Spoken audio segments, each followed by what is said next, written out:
Hola, buenas tardes con todos los que nos acompañan. Hoy día tenemos un webinar, uno de los últimos webinars del año, el penúltimo para ser exactos, porque el último es aprovecho para hacer digamos, la mención. El 12 de diciembre tenemos el último webinar del año, que va a ser sobre el tema tendencias. Pero que es el penúltimo, es un tema que no solamente es de importancia para el IAB Perú, sino a nivel global, ¿no? El IAB Global está muy interesado en que para el año 2023 este sea un tema que toquemos en todos los países. Entonces, ¿por qué es de suma importancia? Yo vengo ahora de un summit, justamente hasta el día de ayer estoy participando en un summit de todos los IABs, con la presencia de los países europeos, ¿no? De Oriente y Latinoamérica, algunos de Latinoamérica. Y tenemos el tema el próximo año inminente de la adopción de GDPR en varios países de Latinoamérica.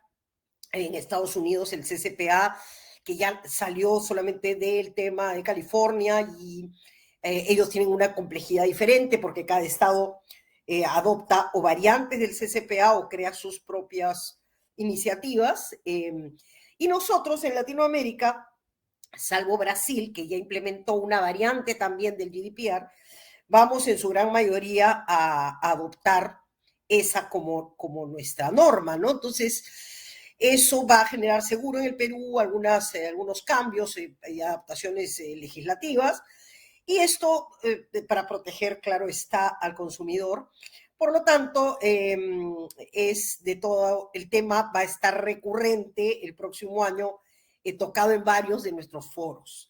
Entonces, temas legales para una publicidad digital efectiva tratan no solamente del GDPR y la privacidad de los datos, sino que hoy día vamos a hablar del tema de influencers también, que es otro tema que a nivel Latinoamérica y a nivel Perú nos interesa mucho.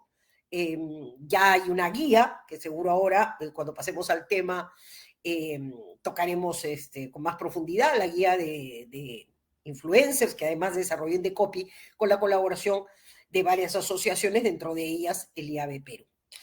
Entonces, bueno, sin más, hoy día tengo destacados expositores sobre ambos temas, y también vamos a tener, por supuesto, paneles para bajar estos conceptos y poder hacer algunas preguntas. Por lo tanto, ya saben, en la modalidad de siempre, al lado del derecho tienen el chat y pueden, por supuesto, preguntar, ya sea de manera general para que contesten todos los panelistas, o de manera específica, ¿no? Entonces, nada, ya sin más, vamos a pasar a presentar, voy a presentarles hoy a quien tenemos, a nuestros expositores. Denme un segundito, voy a cuadrar, ya estoy. Bueno, entonces le doy la bienvenida a Diego Oviedo. Diego es Security Services Leader de IBM, tiene más de 15 años desarrollando servicios de seguridad de la información, gestión de riesgos en tecnología, aseguramiento de controles, auditorías, readiness and attest, evaluación de control interno de TI, en importantes empresas, tanto del sector financiero, consumo masivo, energía, minería, entre otros. Hola Diego, ¿cómo estás? Gracias por acompañarnos hoy. Hola Beatriz, muy buenas tardes. Gracias a ti por la invitación y al IAB Perú, ¿no? Con mucho gusto estar acompañándolos y con ganas de compartirles también un poquito de información. Sí, claro, claro, claro. Muchas gracias de verdad, porque lo que queremos es que todos tengan esta visión primero de qué es la privacidad de datos, ¿no es cierto? Para luego pasar a estos temas que he mencionado, que son regulatorios, ¿no? Temas más legales. Entonces, dale, te dejo. Buenísimo, buenísimo, claro que sí. Bueno, buenas tardes nuevamente con todos, ¿no? La idea, como les mencionaba Beatriz hace un minuto, era o es contarles un poquito de qué va la privacidad de datos y por qué es importante, ¿no? Entonces, lo primero que quería yo rescatar es cuáles son los orígenes, ¿no? O sea, ¿por qué se habla de una ley de protección de datos personales o de dónde viene esto, ¿no? Entonces, lo primero que quiero es que centremos la atención en la parte inferior de la lámina, ¿no? Y digamos, veamos que el origen de esto está en la Constitución Política de nuestro Perú, ¿no?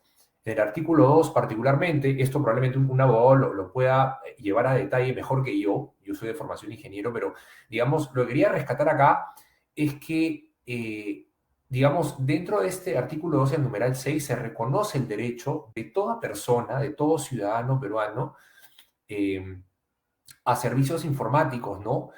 Computarizados o no, públicos o privados, que suministren información que afecte la intimidad personal y familiar, ¿sí? Entonces, este es el punto de partida, ¿no? La Constitución, como digo, reconoce que este es un derecho que tenemos todos y que toda información que tenga un ambiente íntimo, personal o familiar tiene que estar protegida. Entonces, a partir de esto, como sucede con muchos artículos en la Constitución, necesitamos una ley que lo viabiliza, ¿no? A través de un reglamento. Entonces, vemos un poquito más arriba que en el 2011 se publica la Ley de Protección de Datos Personales, ley muy similar a leyes de protección de datos personales que se tienen en la región, Chile, Argentina, y en el 2013 se reglamenta, ¿sí? Se reglamenta y sale una directiva de seguridad particularmente que lo que dice es, oye, hay un plazo de 2 años, 2015, a finales de 2015 más o menos, para que estemos adecuados y cumplamos con lo que dice el reglamento, ¿no? Entonces vamos a explorar un poquito el reglamento o cosas clave que tenemos que tener en cuenta y sobre todo desde esta mirada de la publicidad y el contenido hacia los usuarios consumidores, ¿no? Y cuáles son nuestros derechos y nuestras responsabilidades. Entonces, ¿cuál es el objetivo de la ley, no? El objetivo básicamente es garantizar el derecho fundamental, ¿no? Y me quiero detener acá en la palabra. ¿Qué significa fundamental? En la Constitución, derechos fundamentales son el derecho a la vida, el derecho a la salud, el derecho a la protección, a la familia. Entonces, veamos cómo la protección de datos personales es puesta al mismo nivel de importancia que los temas que acabo de mencionar. Por eso es que, y Beatriz lo mencionaba al inicio, ¿no?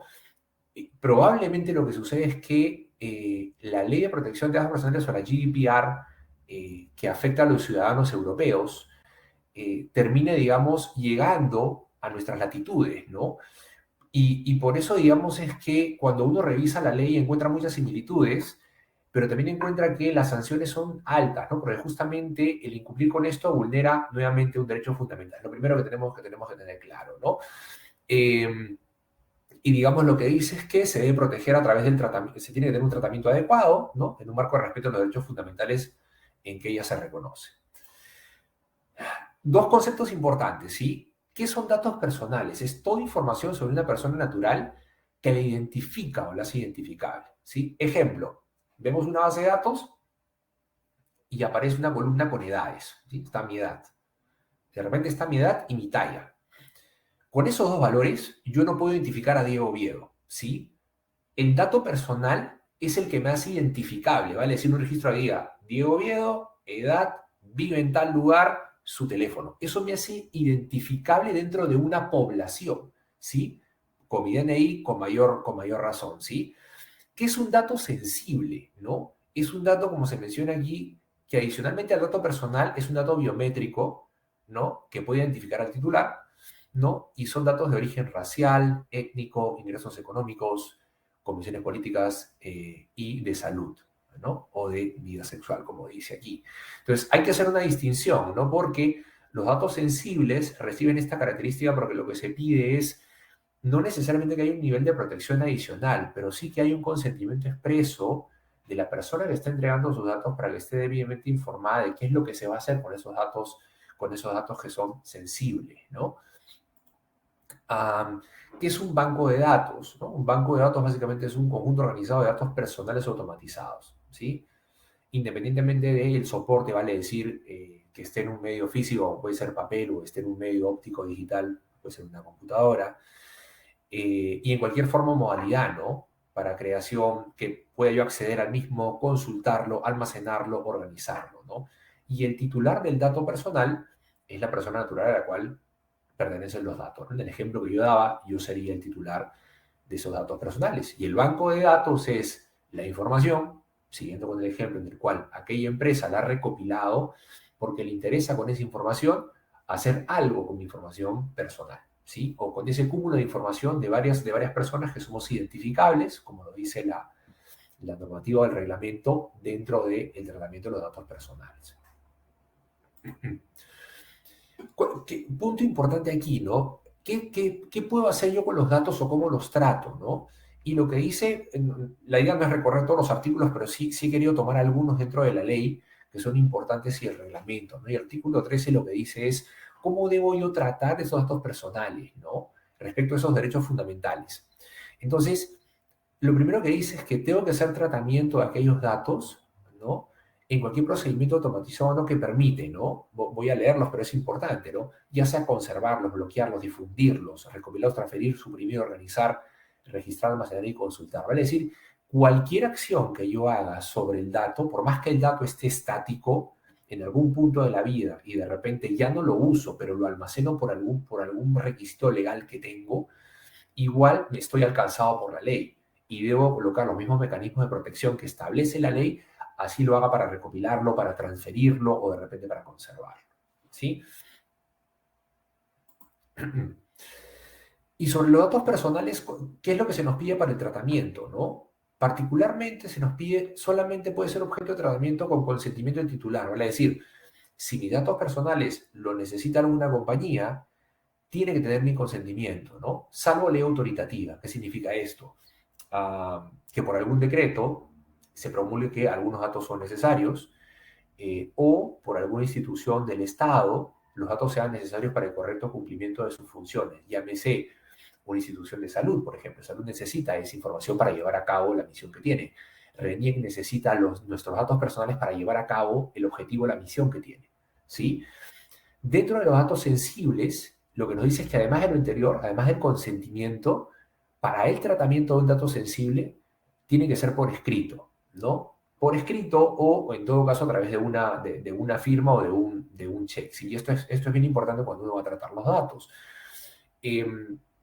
Ejemplo de esto, cuando uno está llenando un formulario con información, ¿no? Las típicas páginas de registro, y en la página de registro a veces en las partes de abajo hay unos checks, ¿no? Donde uno puede ir un poco más a detalle, pero básicamente lo que dice es, yo autorizo a la empresa a tratar mis datos personales y aquí están los detalles. Pero muchas veces no le dan al usuario la opción de elegir, de decir, no quiero que mis datos sean tratados para fines ajenos a los de la compañía, ¿no? Y fuerzan a que el formulario sea llenado cuando este cheque esté encendido. Entonces, ahí podemos estar contraviniendo la ley. Ya les voy a dar algunos ejemplos de qué es lo que hace la Autoridad Nacional de Protección de Datos para que tengamos esto en cuenta, ¿sí?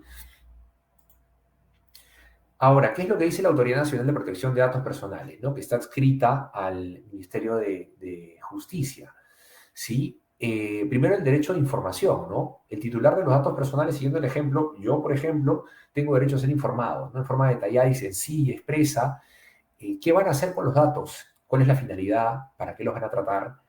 Debo saber quién es la identidad y el domicilio de esta para hacer el tratamiento de los datos personales, si va a haber transferencias, si va a haber flujo transfronterizo, vale decir, los datos van a ser almacenados en una nube, ¿no? En un poder de procesamiento que está voy a poner de ejemplo, México, ¿ok?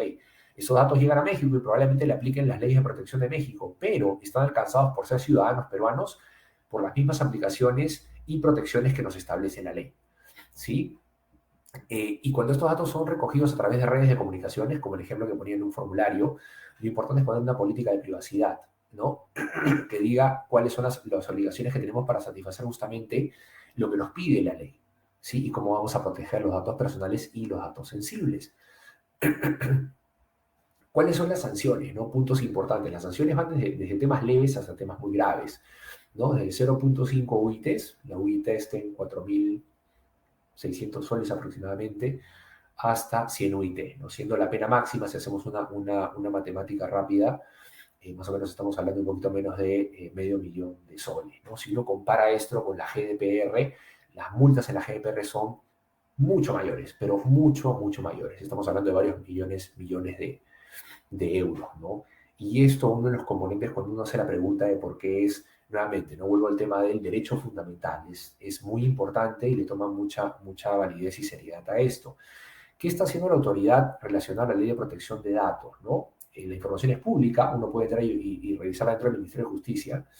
En el año 2021, es la última data que se tiene, han habido revisiones a más de 300 compañías, más de 400 procesos sancionadores, en algunos casos con apelaciones, multas por 6 millones de soles, de las cuales se han recaudado casi 2 millones, vale decir porque esto tiene descuentos, porque se ha apelado, se ha agotado varias vías, ¿no? De hecho, cuando uno tiene dudas, puede llamar a través de las líneas y los números gratuitos que se tienen dentro de la Autoridad de la Protección de Datos Personales. El año 2021 han recibido más de 1.000 consultas a través de vía telefónica y más de 1.000 consultas a través de, digamos, medios como el correo electrónico, ¿no? Entonces, lo comento porque siempre es bueno saber que uno tiene esta opción ante la duda, ¿no? O ante una pregunta válida, más aún que vamos a conversar estos temitas un poquito más a detalle con parte de la charla. Pero la autoridad está para eso, ¿no? Para justamente hacer valer la ley. Y digamos, es como muchas cosas que nos pasan, ¿no? Cuando uno genera las leyes, tú necesitas un organismo de control, ¿no? Yo recuerdo mucho, y voy al ejemplo de por qué usamos cinturón de seguridad y es prácticamente un hábito, ¿no? Tú te subes un vehículo y te pones el cinturón de seguridad cuando subes al auto, ¿no? Y es un hábito aprendido, ¿no? Y esto muchos años atrás recordarán que empezó con una campaña muy agresiva, ¿no? No solamente de concientización, eh, como el ejemplo que ponía Beatriz al inicio del trabajo que están haciendo conjuntamente con Indecopy, las guías para los influencers, sino que hay una autoridad, ¿no? Que se encarga de ejercer control, ¿no? Y saber que si uno no cumple con el control hay una sanción. ¿Qué podría decir a nivel de conclusiones? ¿No? Vamos a tocarlo más a detalle con el panel, pero creo que vamos probablemente a tener algo, vamos a terminar siguiendo con un ámbito de regulación local, como es la ley actualmente, pero probablemente empecemos a tener una capa muy parecida a lo que tiene GDPR hoy por hoy. Eh, Creo que, digamos, indistintamente si uno recopila datos, siguiendo el ejemplo de GDPR, ¿no? De ciudadanos europeos que viven en suelo peruano, ¿no? O han sido recabados a través de una empresa peruana, eh, esos datos tienen que ser protegidos no solamente con la Ley de Protección de Datos Personales peruana, ¿no? Sino que le aplica la capa de la GDPR. ¿Sí? Entonces esto nos debe llevar a tomar un poquito más de conciencia. Y eso es por mi lado. Voy a poner pausa, creo que es acá, sí, para sumarme al panel y poder contestar las dudas o consultas que puedan tener.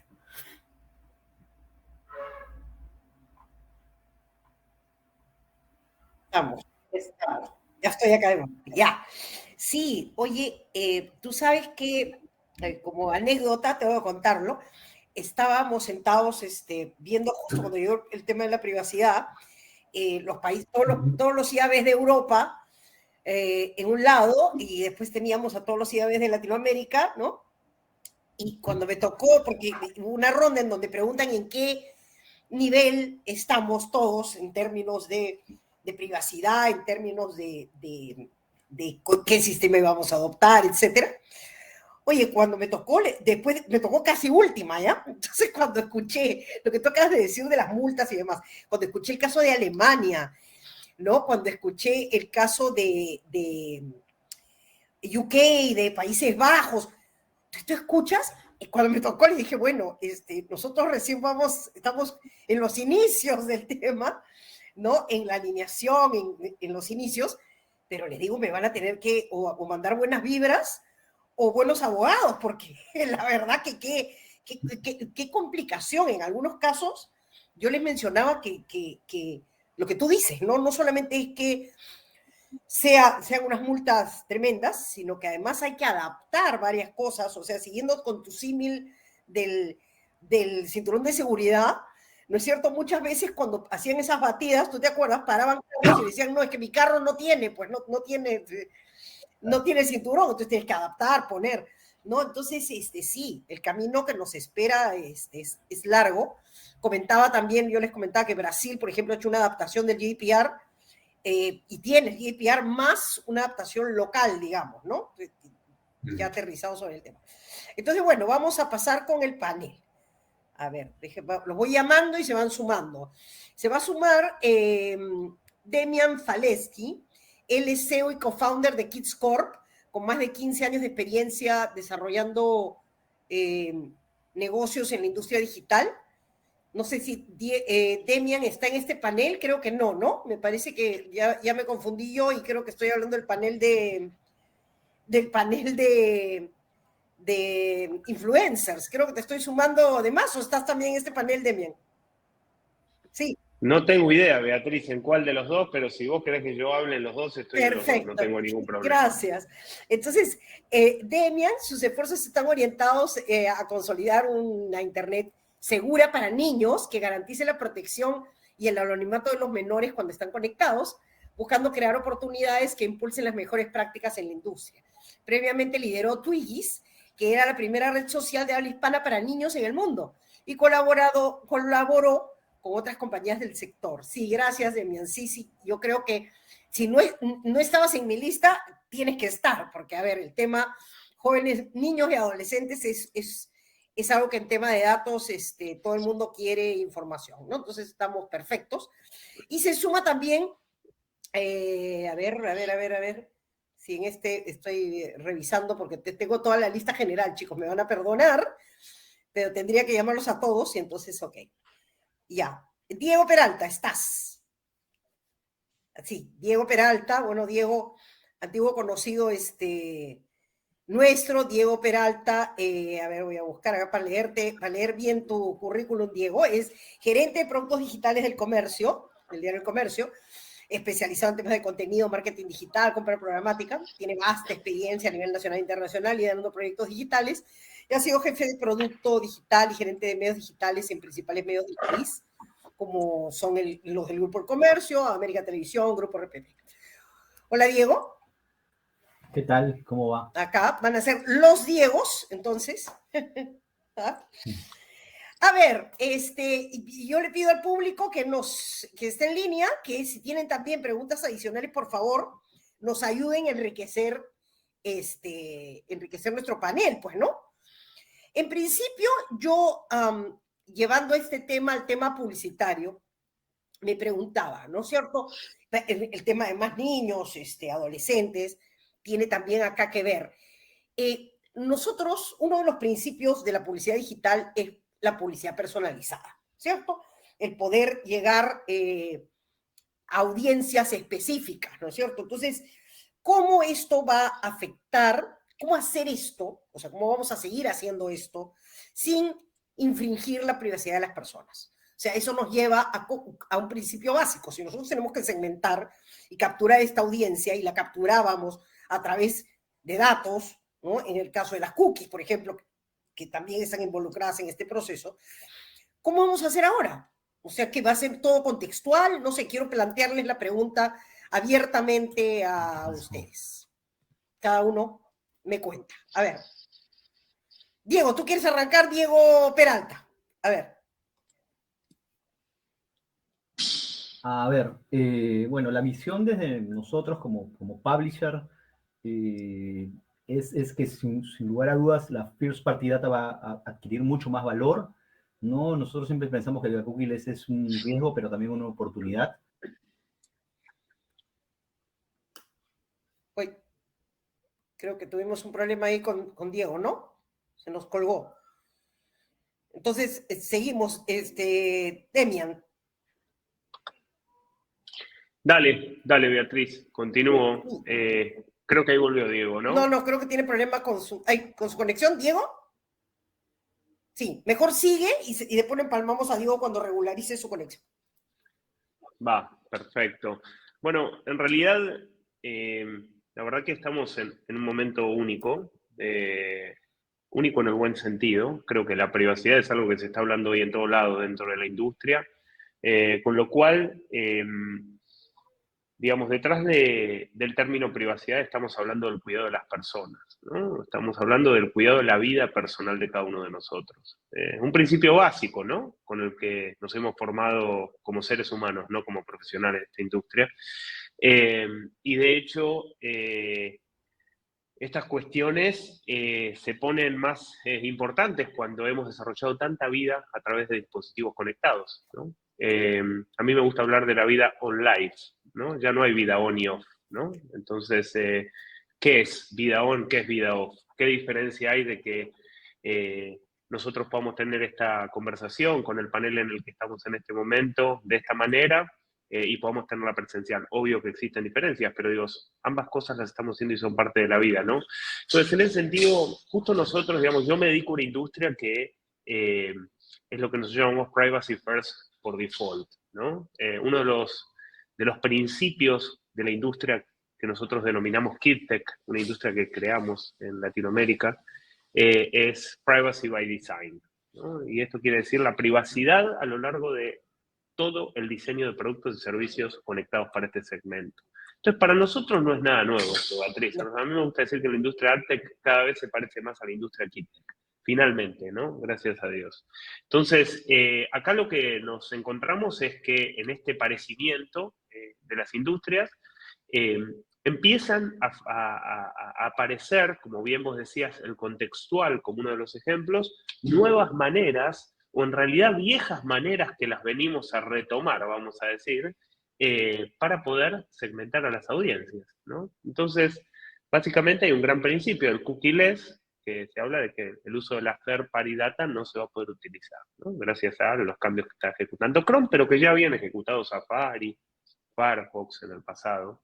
Entonces, a partir de ahora se va a terminar la comercialización, vamos a decir, desfachatada de datos personales por ahí. Y cada una de las organizaciones tendrá que ponerse a recolectarlos de la manera correcta, cuidando a la gente como se debe. Y un poco, digo, para cerrar desde mi lugar y desde mi caso, nosotros nunca hemos trabajado con datos personales. Nosotros somos una compañía que toda nuestra tecnología, nuestras soluciones de advertising, nuestras soluciones de data and insight, nosotros recopilamos data de 80.000 hogares en 7 países, 6 de Latinoamérica y en Estados Unidos, y lo hacemos de manera compliant, ¿sí? O sea, cumpliendo todos los estándares, estamos certificados bajo la ley más dura, que es COPPA, la Children's Online Privacy Protection Act de Estados Unidos, que es la que está considerada para menores, la CCPA habla del mismo principio, y eso no quiere decir que no se pueden utilizar datos, pero como bien decías, lo contextual, y a mí me gusta decir más que lo contextual, lo predictivo, el empezar a utilizar otras fuentes de datos que procesándolas podrían ayudar a incrementar niveles de predicción en una segmentación de una campaña sin necesariamente tener que estar mirando la ID de ese teléfono o de lo que sea, aparecen como una nueva oportunidad. Nosotros venimos desarrollando hermosas cosas dentro de ese área, basado en el aprovechamiento de diferentes fuentes de datos y el desarrollo de algoritmos que ayuden a comprenderlos y predecir y tomar decisiones predictivas que inclusive hacen que una segmentación sea más efectiva que a través del uso de datos personales. Y nos encanta ver que esto esté pasando en la industria a nivel general, porque estamos en un momento de innovación tremenda, donde, como decía antes, nuevas cosas que no son tan nuevas, porque son viejas, como lo contextual, la publicidad se hizo industria gracias al contexto, ¿no? Están de nuevo en velo, ¿no? Entonces estamos en un momento de una gran oportunidad de cuidarnos como seres humanos, cuidarnos la privacidad, y estamos en un momento de gran innovación e invención dentro de la industria. Y se lo devuelvo a Diego, Sí, que se nos había caído. le devolvemos a Diego, que se le cayó la conexión, pero además con algo que tú has dicho, Diego, algo que ha dicho Demian que me parece súper interesante es, claro, vamos a volver, es como, estamos regresando, digamos, al First Party Data, de algo como comenzamos, porque tú mejor que nadie te vas a acordar que esas fueron las primeras maneras de comenzar a hacer segmentación, no solamente fuera del digital y también en el digital. Comenzamos trabajando First Party Data, ¿no es cierto? Y luego ha llegado todo esto que vino y la programática, que bueno, ya tocaremos cómo va a ser la programática ahora sin cookies, ¿no? Pero en fin, dale, Diego. Sí, es verdad. Hay el desarrollo contextual inicial era bastante parecido. Lo bueno es que con el mapa de tags, las palabras, las URLs, este contextual adquiere mucho mayor relevancia, es mucho más preciso, ¿no? Nosotros, por ejemplo, desde el lado del publisher venimos explorando con CTAG mucho, ¿no? Que es una empresa que trabaja contextual, pero ya de un nivel muy evolucionado, es un DMP contextual. Luego estamos viendo unos formatos de publicidad en fotos con una empresa polaca que se llama AFP, que también está muy pegada al tema. Y es una opción, es una muy buena opción. Nosotros hemos probado los ratios de conversión de contextual haciendo comparaciones con campañas de First Party Data y Third Party Data, porque también tenemos un DSP, y son bastante parecidas las conversiones por momento en categorías como tecnología. Los CTRs son hasta mayores que en el caso de audiencia, con lo cual funciona, ¿no? Después está la First Party Data, que todos los medios tienen, que seguramente vamos todavía que tener a ponernos de acuerdo para hacer un single sign-on en algún momento o algo parecido. O sea, nosotros tenemos 8 páginas web, ya tenemos un single sign-on. Tenemos 2 en Paywall, 2 medios en Paywall que son gestión y el comercio. Luego tenemos Signwalls en Trome, Depor y Perú 21 pronto, ¿no? Para el tema de recopilación, no solo de First, sino de Zero Party Data, que sé que también vamos a hablar de eso, ¿no? Y está bien, ¿no? Nosotros podemos constituir campañas de data de primera mano para hacerlas igual de eficientes. Y el tercer punto es que, de todas maneras, Google, de lo que hemos venido hablando, también va a ofrecer alguna solución con su sandbox o algo parecido, donde a través de IDs recopile información de primera, luego de las aprobaciones y los compliance debido, así que seguramente vamos a tener esas 3 opciones. Lo único que yo no logro cerrar es cómo van a ser con la programática, con la que trabajaba con los DSPs, con Third Party Data.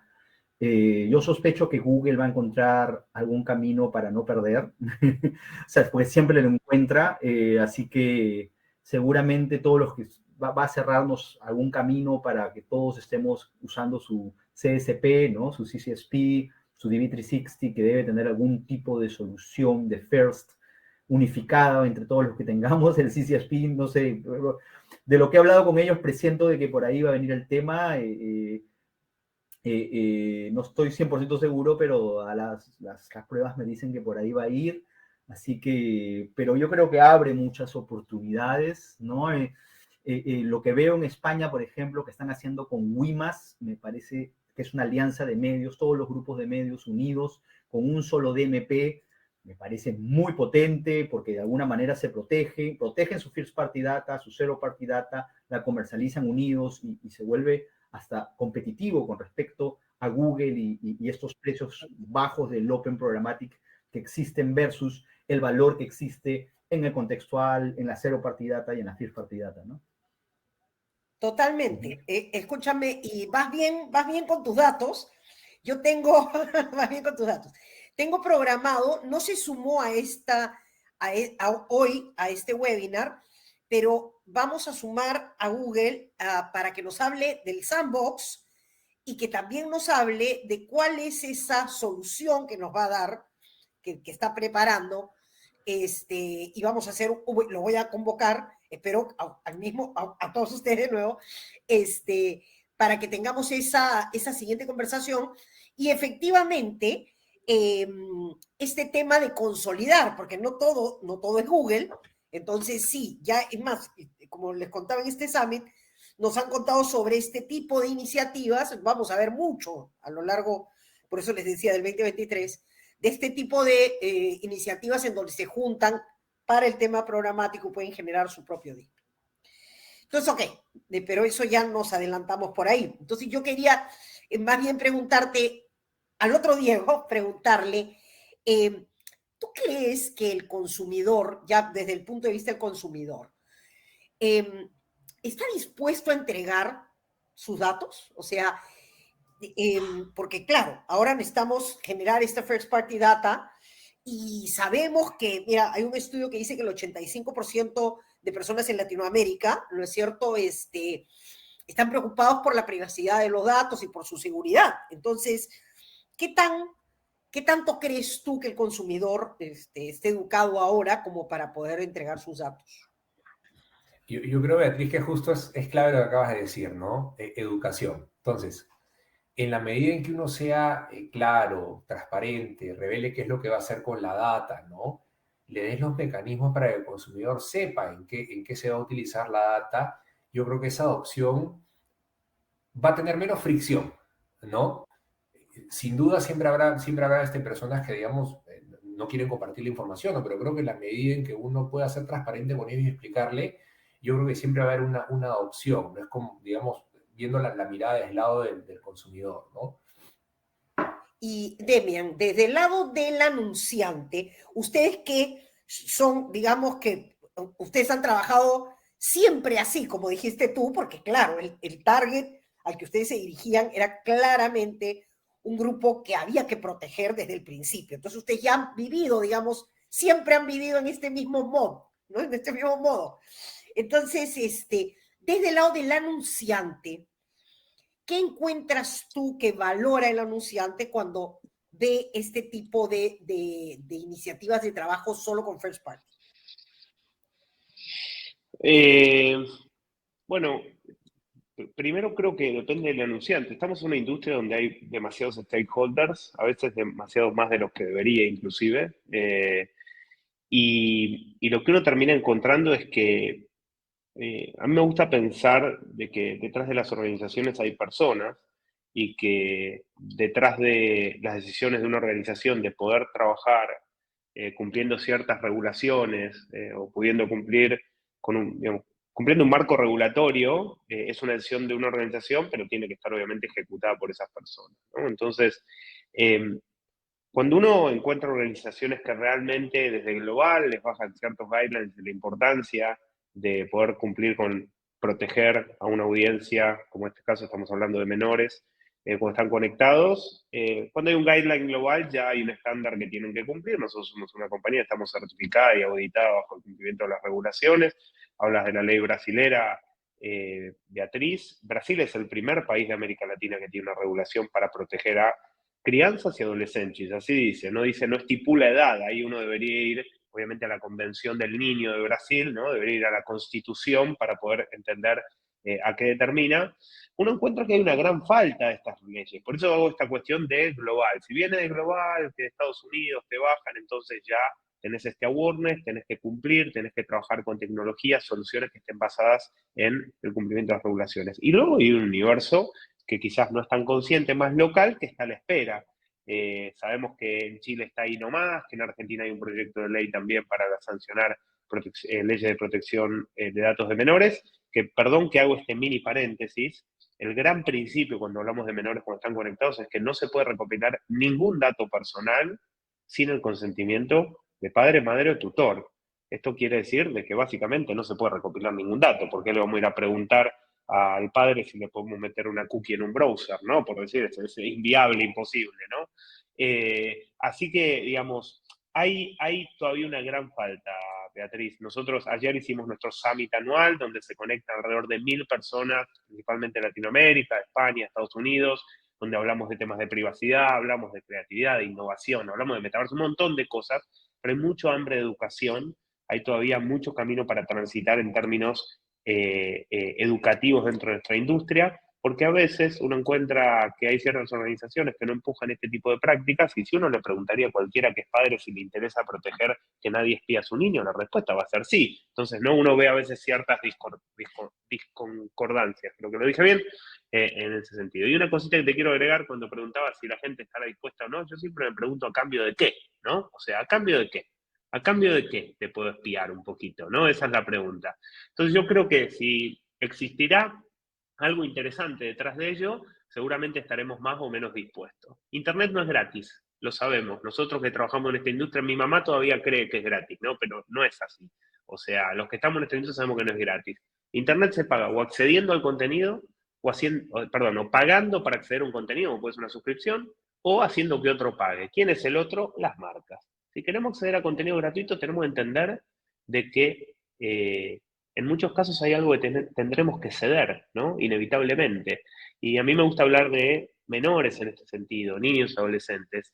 Nosotros hoy estamos en países donde se supera inclusive el 50, 60, 70% la pobreza en menores de 18 años. Imagínense si nosotros tendremos que cobrar a las nuevas generaciones por acceder a la biblioteca más grande de la historia de la humanidad, que es Internet.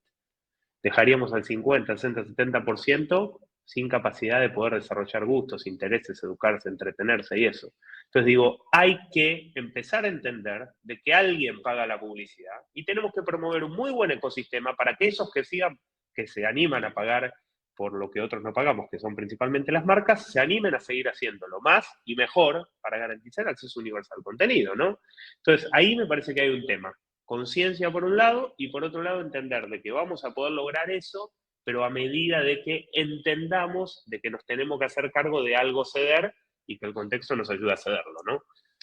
Correcto, correcto. Diego, ahí Diego Peralta, sí. Mira, ahí me lleva a otro tema que es el tema de los publishers, de los medios, que además, este tema que tiene que ver, por ejemplo, con niños, siempre estuvo, o sea, siempre hubo, no es algo que es nuevo, ¿no es cierto? Que el publisher se hiciera cargo, digamos, de velar porque la publicidad tuviera siempre algunas normativas, ¿no es cierto? Entonces te lo pregunto, te lo traslado. ¿Por qué? Porque hay casos en donde se han visto casos a lo largo de estos años en donde a veces, claro, cumple con los requisitos legales para poder salir una campaña, pero claramente o está recopilando datos o está exponiendo a menores de edad a un contenido al cual no se debería exponer. Entonces, ¿tú qué piensas como medio que en el caso de digital se ha avanzado, se ha retrocedido? O sea, yo encuentro que esto existe desde que tú te recordarás que habían en los clasificados, ¿no es cierto? Por ejemplo, para el tema de contenido de términos sexual, por ejemplo, ¿no es cierto? Entonces, y estaba y los veías publicados y pasabas sin mucho, digamos, filtro. Entonces, la pregunta es, en temas digitales, que además hoy día son mucho más sensibles, que los publishers se autorregulan. ¿Cómo funciona? Cuéntame tú un poco. Bueno, en el caso de los medios de comunicación tienen la autorregulación a través de la ANDA, ¿no? Tú sabes cómo funciona eso. De CONAR, dices, ¿de CONAR? Correcto, correcto. Además, encima nosotros tenemos la CIP, IPIS y un montón de cuestiones. Yo creo que la clave es lo que acaban de decir. Opinión es, los usuarios van a tomar conciencia, van a entender de cuáles, por fin, con transparencia, cuáles son las condiciones en las cuales estás navegando gratis, pero yo creo que ellos van a seguir aceptando las cookies porque el beneficio es tan alto y el riesgo es tan bajo, o el riesgo no lo ven tangible, que van a seguir aceptándolo. Lo importante es que van a estar conscientes y saben de lo que están haciendo y cuáles son sus alternativas de no aceptar condiciones para no seguir navegando en una página y por lo tanto no acceder a ese contenido. Nosotros en el comercio hemos avanzado mucho en eso porque estamos evolucionando hacia modelos paywall, en donde, como bien decía Damian, nosotros estamos comenzando a entregar valor. Es, ok, yo te voy a inscribir y te voy a pedir datos porque necesito tu perfil para poder recomendarte información, para poder personalizar tu navegación para que tú puedas acceder a un contenido de mucho más valor. Modelo Netflix, ¿no? En otras palabras, los sistemas de recomendación de Netflix de manera interna, y ese camino nosotros lo estamos aprendiendo a hacer. Recuerden que la industria de los medios paywall tiene 5 años, 4 años, 6 años. New York Times lo comenzó a hacer. Entonces, aparte de Financial Times, el Wall Street Journal, que lo tienen hace muchos años, pero estoy hablando de medios generalistas, ¿no? Y nosotros nos movemos en los dos mundos, en los tres mundos. Tenemos webs gratuitas, webs por inscripción y webs por pago.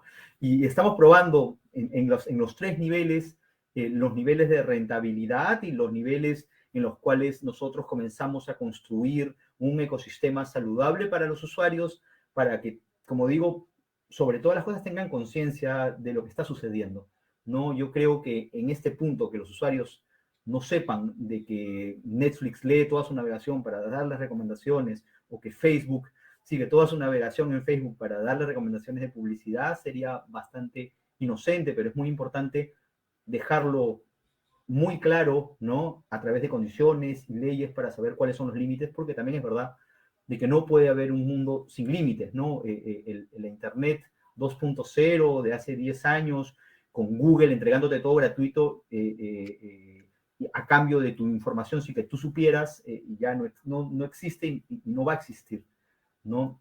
Así que... Sí, no, ya estamos en la 3 además, ¿no, mi Diego? Ya inclusive estamos en la web 3. Y, sí. Les cuento que les puedo contar que, como les decía, que vengo recién de este summit.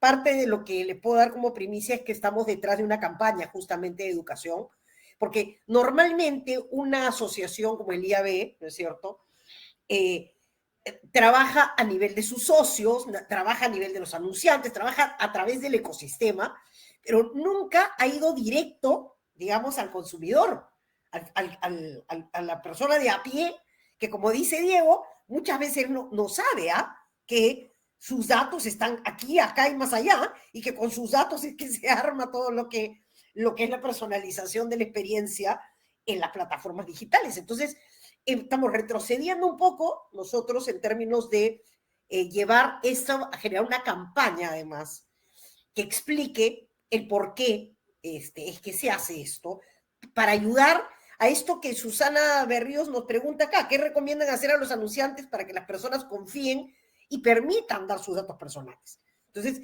esto va más allá de solamente el tema regulatorio, va a llevar la información, educar y hacer que las personas sepan que la publicidad, un poco lo que comenzó diciendo Demian hace un ratito, ¿no? A ver, hay una mala campaña en estos últimos tiempos sobre la publicidad y la publicidad no es mala, pues, a ver, como dices tú, la publicidad es la que ayuda a mejorar los contenidos, la publicidad es la que ayuda, es una de las formas que tenemos de poderle llevar contenidos a las personas. Entonces, vamos a entregar una campaña en ese sentido todos los IABs, así que ya eso lo tendremos en el 2023. No sé, Sergio, perdón, Diego, si tú también quieres acotar algo. Estás. No, Beatriz, por mi lado está claro, comparto la opinión tanto de Demian como de Diego, ¿no? Yo, Ya, Beatriz, bueno, nos queda una pregunta. Te planteo además una capa Sí. más en el caso de los publishers. El fenómeno fake news, de nuevo, una crisis que llevó una oportunidad, es los medios de comunicación han cambiado mucho su modelo y se han dado cuenta que el contenido de calidad es la vía de salida, porque la gente va a terminar confiando en nosotros en cuanto y en tanto nuestra credibilidad con respecto a las noticias que entregamos marcan una diferencia. El contexto de la publicidad dentro de un medio creíble es importante. Entonces, por eso digo, estas crisis de cookies, fake news, son crisis que llevan a nuevas oportunidades y espacios más retrocedemos como el contextual, como el single sign-on, que sí ya existía hace muchos años, pero los reinventamos de alguna manera y yo creo que ahí hay una oportunidad bastante grande, ¿no? Sí, inclusive imagínate. Perdón, Beatriz, me parece que esto que dice Diego es fundamental, estoy completamente de acuerdo. Aparte estamos hoy frente a usuarios muy sofisticados. Las nuevas generaciones, antes hablaban de los datos con respecto a las preocupaciones de privacidad. Nosotros, como les decía, traqueamos casi 80.000 hogares en 7 países. A los niños, al 35% de los niños y adolescentes peruanos les preocupa su privacidad cuando están conectados. Les preocupa ver contenido, al 50% les preocupa ver contenido inapropiado. Estamos hablando de usuarios sofisticados. ¿Eso qué hace? Levanta la vara para el publisher. Entonces la gente inevitablemente dudo que la gente le confíe tanto los datos a las marcas, sino que se los va a confiar a los medios, ¿sí? Como puede ser el comercio. ¿Por qué? Porque a cambio de eso me dan contenido relevante, no me dan fake news, realmente puedo tener una fuente de confianza. Entonces creo que esto abre una oportunidad de saneamiento maravilloso, maravilloso. Correcto, totalmente de acuerdo con ustedes. Creo que hemos contestado las preguntas, creo que ha sido para hacer el primer ejercicio que hacemos para tratar el tema de privacidad. Me parece que hemos dejado los puntos claros. Así que les agradezco muchísimo por este espacio. Como les digo, es el primero de muchos que vamos a hacer a lo largo de 2023, inclusive, como les digo, sumando a la gente de Google para que nos explique también cuál es su punto de vista y cuáles son sus soluciones sobre estos temas, ¿ya? Gracias, chicos. Ahora los invito a que me acompañen ya como público, porque voy a sumar a la gente sobre el tema influencers. Gracias. Bueno, bye. Me toca hablar de influencers, ¿no? A ver, vamos a pasar esto. Para que vayan saliendo. Ok, me toca invitar a Fiorella Colonna. Fiorella es líder de privacidad, tecnología y competencia de Newbox Legal Digital. Es abogada por la Universidad San Martín de Porres, máster en Derecho de las TICs, redes sociales y propiedad intelectual por ESADE Business and Law School de Barcelona. Cuenta con más de 10 años de experiencia profesional, especialista en temas de competencia desleal, publicidad, defensa del consumidor, libre competencia, propiedad intelectual, protección de datos, negocios digitales y contratos de tecnología. Fiorella, ¿cómo estás? A ver, ¿te me sumas? Sí, ahí estamos. Hola Fiorella, Hola, ¿cómo Bea, estás? ¿puedes escucharme? Buenas tardes, Bea, ¿qué tal? Bien, Gracias por la presentación. bien, qué gusto tenerte nuevamente, porque tú ya eres, como decimos nosotros, caserita del IAB. Además, con Newbox, que trabajan, son nuestro brazo para estos temas legales. Así que nada, te dejo para que en la misma mecánica que hace un rato nos hagas una introducción sobre el tema de influencers y luego pasamos a un panel. Dale. Excelente. Bueno, buenas tardes a todos. Nuevamente gracias, Bea, por la presentación y gracias al IAB Perú por la invitación. Como comentaba Bea, bueno, esta tarde me toca comentarles sobre los aspectos legales del marketing de influencers, pero para ello es importante definir previamente dos conceptos claves: influencer y marketing de influencers.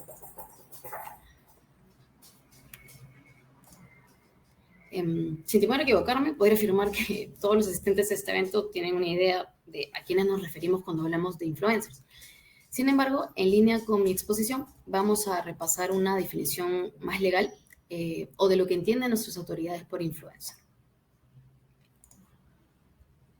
¿Qué es un influencer o quién es un influencer? De acuerdo con la guía de publicidad para influencers publicada en noviembre del 2019 por el Indecopi, un influencer es aquella persona que cuenta con cierta credibilidad sobre un tema determinado y que, dada su capacidad de convencimiento o llegada a sus seguidores, sin tener en consideración necesariamente el número de seguidores, puede convertirse en un componente determinante en las decisiones que los consumidores realizan en el mercado. En otras palabras, no importa tanto la cantidad de followers, sino la capacidad de influenciar en las decisiones de consumo de sus seguidores. Ahora bien, ¿qué es el marketing de influencers? Como su nombre lo indica, es una estrategia de marketing dirigida a lograr vínculos de colaboración entre las marcas o los anunciantes y los influencers. En otras palabras, por el marketing de influencers, se trata de promocionar un producto o servicio a través de un influencer. El objetivo del influencer es ayudar a tomar decisiones a otras personas al transmitir un mensaje comercial de una forma más creíble. Esta vinculación se puede dar mediante publicaciones que realizarán los influencers, ya sea mediante la publicación de fotos o videos, o también mediante la realización de sorteos, o a través de los unboxing, entre otros. De acuerdo con la guía del Indecopi, ¿qué une a una marca o un anunciante con un influencer? La conexión material. Esta es entendida como la relación entre el anunciante y el influencer, que incluye un pago o contraprestación de cualquier tipo, ya sea una compensación monetaria, descuentos en productos o servicios gratuitos, ya sea regalos, viajes, estadías en hoteles, entre otros, lo cual va a determinar el carácter publicitario de la publicación. Ahora bien, en cuanto a los aspectos legales a considerar, el marco legal que regula la actividad publicitaria se encuentra establecido en el Decreto Legislativo 1044, que es la Ley de Represión de la Competencia Desleal, y por la Ley 29571, que es el Código de Protección y Defensa del Consumidor, así como diversas normas sectoriales que regulan la actividad publicitaria. En el 2019, el Indecopi también publicó una guía de publicidad para influencers para orientar tanto a anunciantes como a influencers sobre el correcto ejercicio de las prácticas de publicidad digital. Cabe precisar que el Indecopi, a través de la Comisión de Fiscalización de la Competencia Desleal y de la Sala Especializada en Defensa de la Competencia, como segunda instancia, tienen competencia exclusiva y excluyente para conocer cualquier infracción que vulnere las normas que regulen la actividad publicitaria por la difusión de anuncios que tengan efectos en el Perú. Ello sin perjuicio de las afectaciones concretas y específicas a los derechos de los consumidores a consecuencia de la publicidad comercial, o de las posibles afectaciones también que se pueden dar al derecho de propiedad intelectual, que serán de competencia de las comisiones de protección al consumidor y de propiedad intelectual, respectivamente. El Indecopi puede sancionar a los infractores con multas de hasta 700 unidades impositivas tributarias, dependiendo de la gravedad de la infracción, ¿no? Además, Indecopi también puede ordenar medidas correctivas, como el cese de la difusión de los anuncios o la publicación de avisos rectificatorios, por ejemplo. Por infracciones a las normas de consumidor, Indecopi también puede imponer multas de hasta 450 unidades impositivas tributarias y, en el caso de propiedad intelectual, multas de hasta 150 UITs. Por otro lado, también tenemos al Consejo Nacional de Autorregulación Publicitaria, al CONAR, que resuelve denuncias por infracciones a su Código de Ética Publicitaria, ¿no? Cuyas disposiciones, son aplicables para todos sus miembros, conformados por anunciantes, agencias de publicidad y medios de comunicación también. CONAR también podrá imponerle sanciones que implican desde una amonestación escrita, que va a ser dirigida al domicilio procesal de la empresa, hasta una amonestación pública a través de medios de comunicación. Así como también ordena medidas complementarias o correctivas como el retiro o cese definitivo de la difusión del anuncio infractor. Algunos ejemplos de actos de competencia desleal tipificados en la ley y que pueden ser desarrollados mediante la publicidad son los siguientes. Actos de engaño, que tienen como efecto real o potencial inducir a error a otros agentes en el mercado en general sobre los atributos, beneficios o condiciones que correspondan a los productos o servicios que ofertan el mercado, ¿no? Actos de denigración, que tienen como efecto real o potencial menoscabar la imagen, el crédito, la fama, el prestigio o la reputación empresarial de otro u otros agentes económicos. Actos de comparación y equiparación de individuo, donde se hace una presentación de las ventajas de la oferta propia frente a la oferta competidora o una adhesión de la oferta propia sobre los atributos de la oferta del competidor, ¿no? Sin cumplir con ciertos requisitos de ser información objetiva, verdadera, exacta y pertinente. Los actos contra el principio de autenticidad, que son aquellos actos que impiden que el destinatario de la publicidad le identifique claramente como tal, lo que puede producirse cuando los influencers no advierten la naturaleza publicitaria de sus publicaciones, cuando esta no es evidente del anuncio, ¿no? Actos contra el principio de legalidad consisten en la difusión de publicidad que no respete las normas imperativas del ordenamiento jurídico que se apliquen a la actividad publicitaria. Y los actos contra el principio de adecuación social consisten en la difusión de publicidad que tenga por efecto, por un lado, inducir a los destinatarios del anuncio a cometer un acto ilegal o un acto de discriminación u ofensa, y por otro lado, promocionar servicios de contenido erótico. En ese sentido, algunos de los mandamientos del influencer que Indecopy ha difundido en medios son los siguientes. No mentirás. El número 1, como vinculado básicamente a los actos de engaño. No se puede declarar que un producto tiene determinados atributos cuando ya no es cierto. No denigrarás, que está relacionado con los actos de denigración, ya que existen casos en que se busca contratar a un influencer para atacar a un competidor, pretendiendo el anunciante pues, evadir la responsabilidad por competencia desleal, ¿no? Tercero, tenemos mandamientos, serás auténtico, relacionado con el principio de autenticidad. Esto es que si estás haciendo publicidad, debes revelarla, ¿no? El consumidor debe saber que el influencer no está actuando de manera genuina, ¿no? Sino que es una publicidad pagada. Respetarás el cuarto mandamiento, respetarás las normas sectoriales. La publicidad debe contener restricciones o advertencias específicas, como en el caso de la publicidad de bebidas alcohólicas, por ejemplo, que debe contener una advertencia de tomar bebidas alcohólicas en exceso es dañino, o de los productos farmacéuticos de venta sin receta médica, cuando aludan a las propiedades farmacológicas, pues deben contener las principales advertencias y precauciones del consumo del producto. También los autónomos, en el caso de los alimentos y bebidas procesadas, entre otros. Y el quinto mandamiento, no darás falsos testimonios, también está relacionado con los actos de engaño, dado que se debe evitar dar testimonio sobre la interacción con un producto o servicio no sustentada en una experiencia auténtica residente del influencer, ¿no? Ahora bien, en cuanto a los actores y responsabilidades, en primer lugar tenemos al anunciante. Aquí en la Ley de Represión de la Competencia Desleal lo define como toda persona natural o jurídica que desarrolla actos cuyo efecto o finalidad, ya sea directa o indirecta, sea concurrir en el mercado. Y que por medio de la difusión de la publicidad se propone ilustrar al público acerca de los atributos, de los bienes o servicios que constituyen básicamente el objeto de su actividad, o motivar transacciones para satisfacer sus intereses empresariales. Es importante resaltar aquí que, de acuerdo a la Ley de Represión de la Competencia Desleal, la responsabilidad administrativa que se deriva de la comisión de actos de competencia desleal a través de la publicidad va a corresponder en todos los casos al anunciante. El anunciante, por lo general, va a ser la marca en cuyo beneficio se realiza la publicidad, pero también el influencer podría ser considerado anunciante siempre y cuando, difunda publicidad de sus propios productos o servicios, ¿no?, que ofrece o comercializa en el mercado.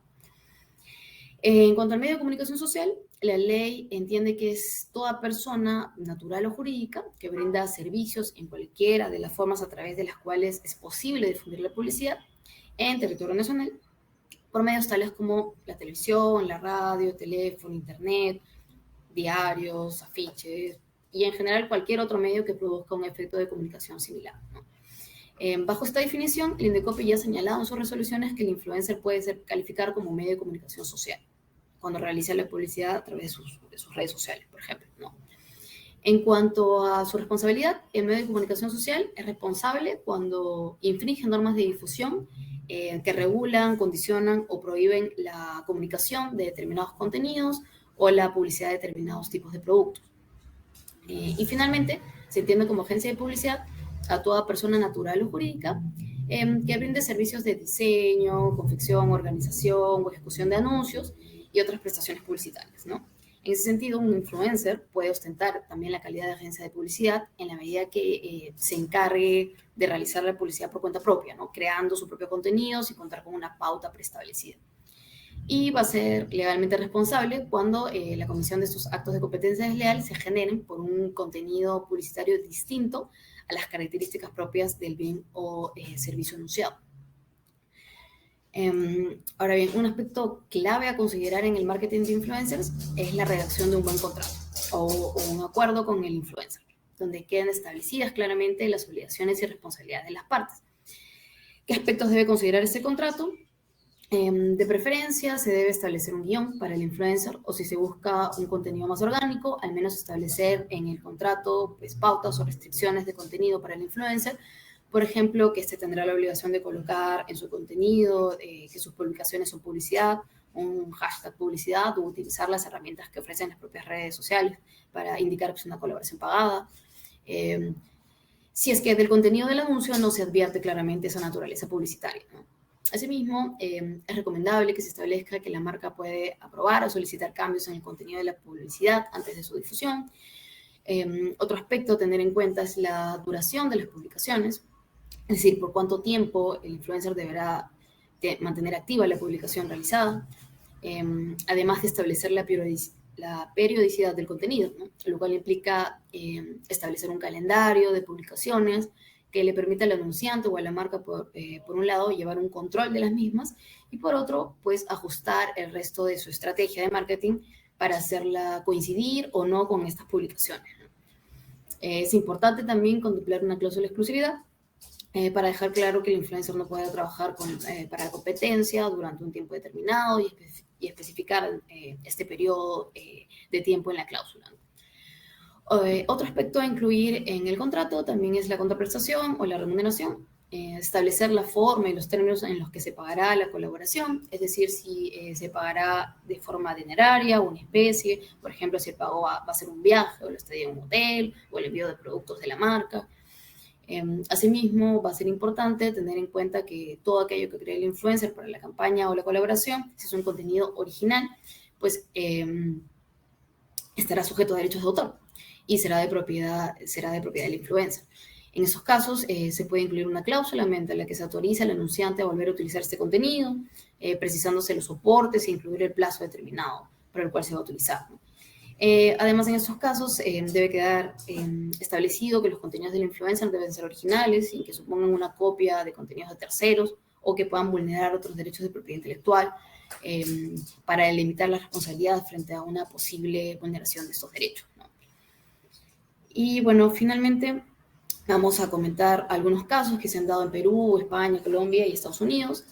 En Perú, en el año 2019, un reconocido youtuber e influencer publicó una historia en su cuenta de Instagram en la que recomendaba a sus seguidores el uso de una aplicación por la cual se podía contratar el servicio de transporte de pasajeros en motocicletas lineales. En la historia, bueno, el influencer comentaba a sus seguidores lo impresionado que estaba de lo rápido que había llegado a su destino utilizando el aplicativo e interactuaba pues con el conductor, quien afirmaba haber reconocido al influencer de sus videos en YouTube. Y finalmente, pues el influencer mencionaba que quien quiera saber qué aplicación había utilizado, la iba a dejar para que los usuarios puedan descargarla haciendo el swipe up en la historia y recomendaba su uso pues para él era la solución perfecta para el tráfico, ¿no? En la referida historia se colocó el término hashtag en la parte superior y se etiquetaba la cuenta de Instagram del anunciante. No obstante, la Secretaría Técnica de la Comisión de Fiscalización de la Competencia Desleal del Indecopi inició un procedimiento sancionador contra el influencer. Al influencer se le imputaron 2 infracciones, una infracción al principio de autenticidad en su calidad de medio de comunicación social, pues habría difundido publicidad encubierta a través de historias en la red social Instagram desde su cuenta de usuario, bajo la apariencia de recomendaciones u opiniones, sin advertir de manera clara su naturaleza publicitaria. O sea, se preguntarán, ¿y qué pasó respecto al hashtag #? Bueno, el Indecopi señaló que si bien este término puede ser empleado por distintos influencers, tanto a nivel nacional como internacional, eso no implica que su empleo sea suficiente para advertir que se trata de publicidad. Además que no se podría generalizar el entendimiento de este término en un país que es hispanohablante, ¿no? Por ello, igual sancionó al influencer por infringir el principio de autenticidad, pero con una amonestación. De otro lado, el Indecopi también imputó al influencer la presunta infracción al principio de adecuación social, debido a que sería responsable en calidad de agencia de publicidad de la difusión de un anuncio que contendría elementos que podrían inducir a cometer actos ilegales, ya que este influencer recomendaba el uso del aplicativo, pese a que este servicio de transporte de pasajeros en motocicletas lineales, de acuerdo a las normas vigentes, era un servicio ilegal. Al respecto, bueno, el Indecopi también consideró que el influencer era responsable y lo sancionó con una unidad impositiva tributaria. Es importante tener en cuenta que, como antes indiqué, el anunciante o la marca resulta siempre responsable administrativamente por las infracciones a las normas publicitarias. Es por ello que el Indecopi posteriormente también inició un procedimiento en otro expediente contra la empresa que ofrecía el servicio por aplicativo.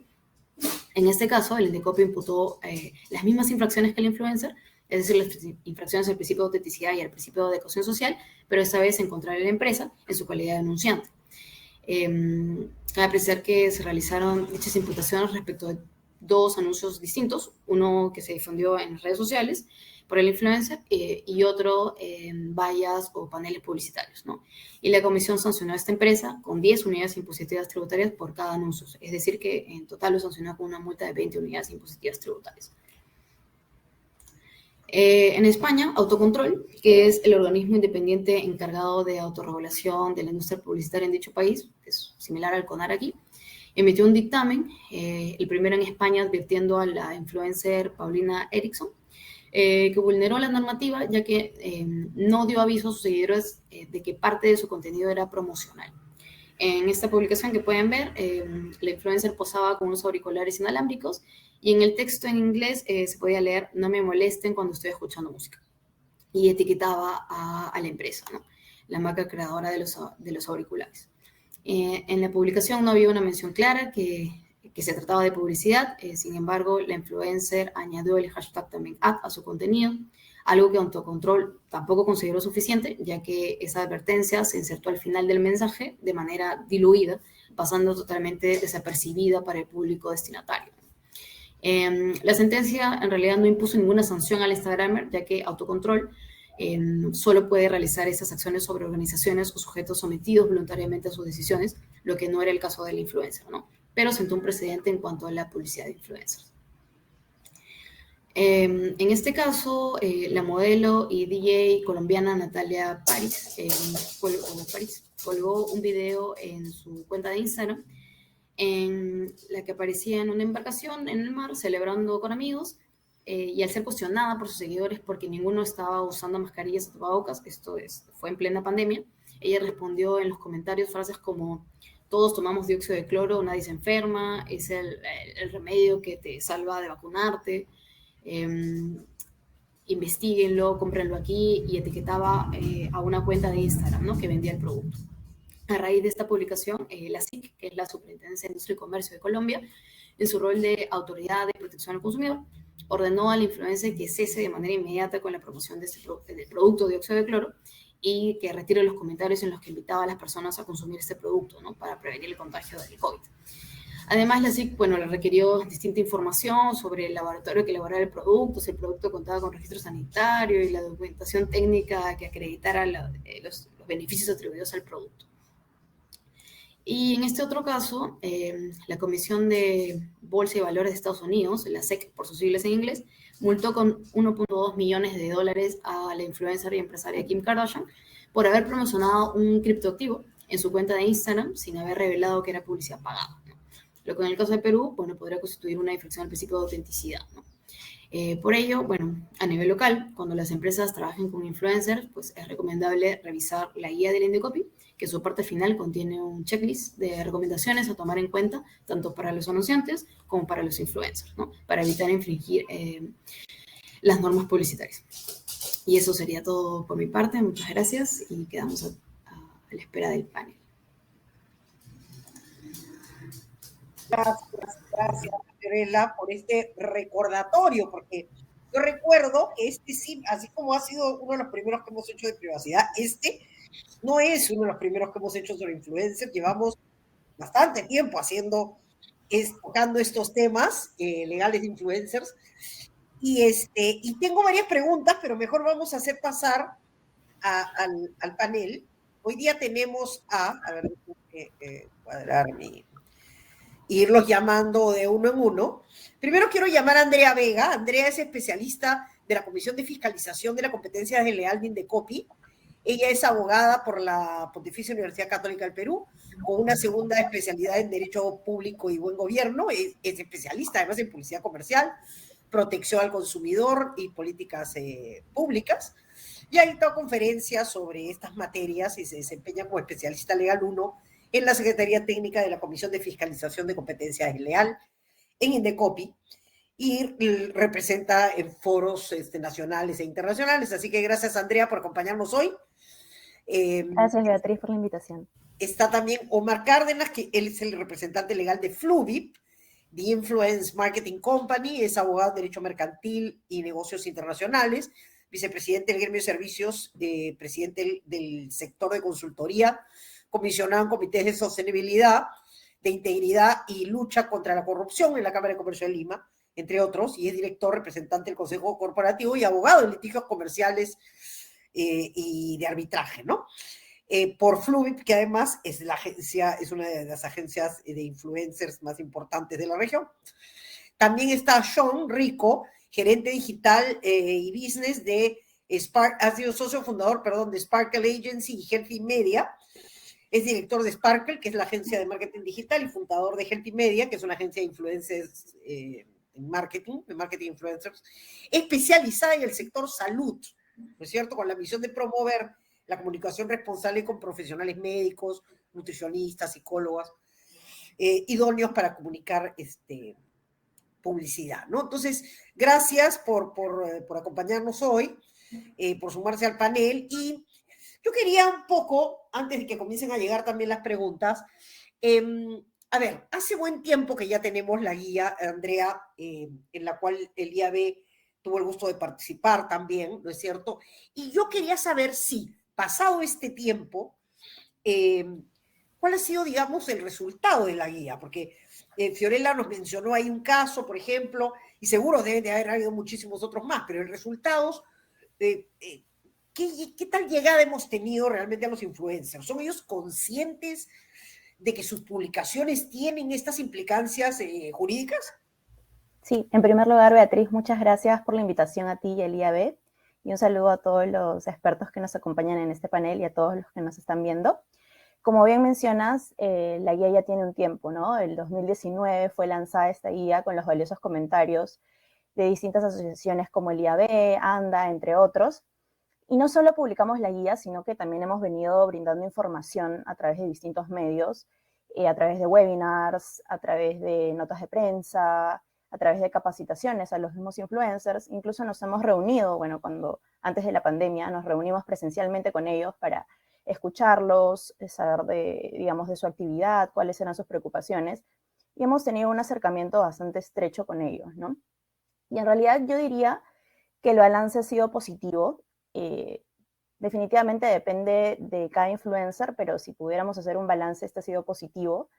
Nosotros hacemos una fiscalización constante y tenemos, hemos evidenciado que sí, la mayoría de los influencers cumple, es consciente de que su actividad genera, no tiene una implicancia jurídica, ¿no? Es un servicio que se ha profesionalizado definitivamente y eso se puede evidenciar, como señalaba Fiorella, a través de, digamos, distintas pautas que ellos siguen, ¿no?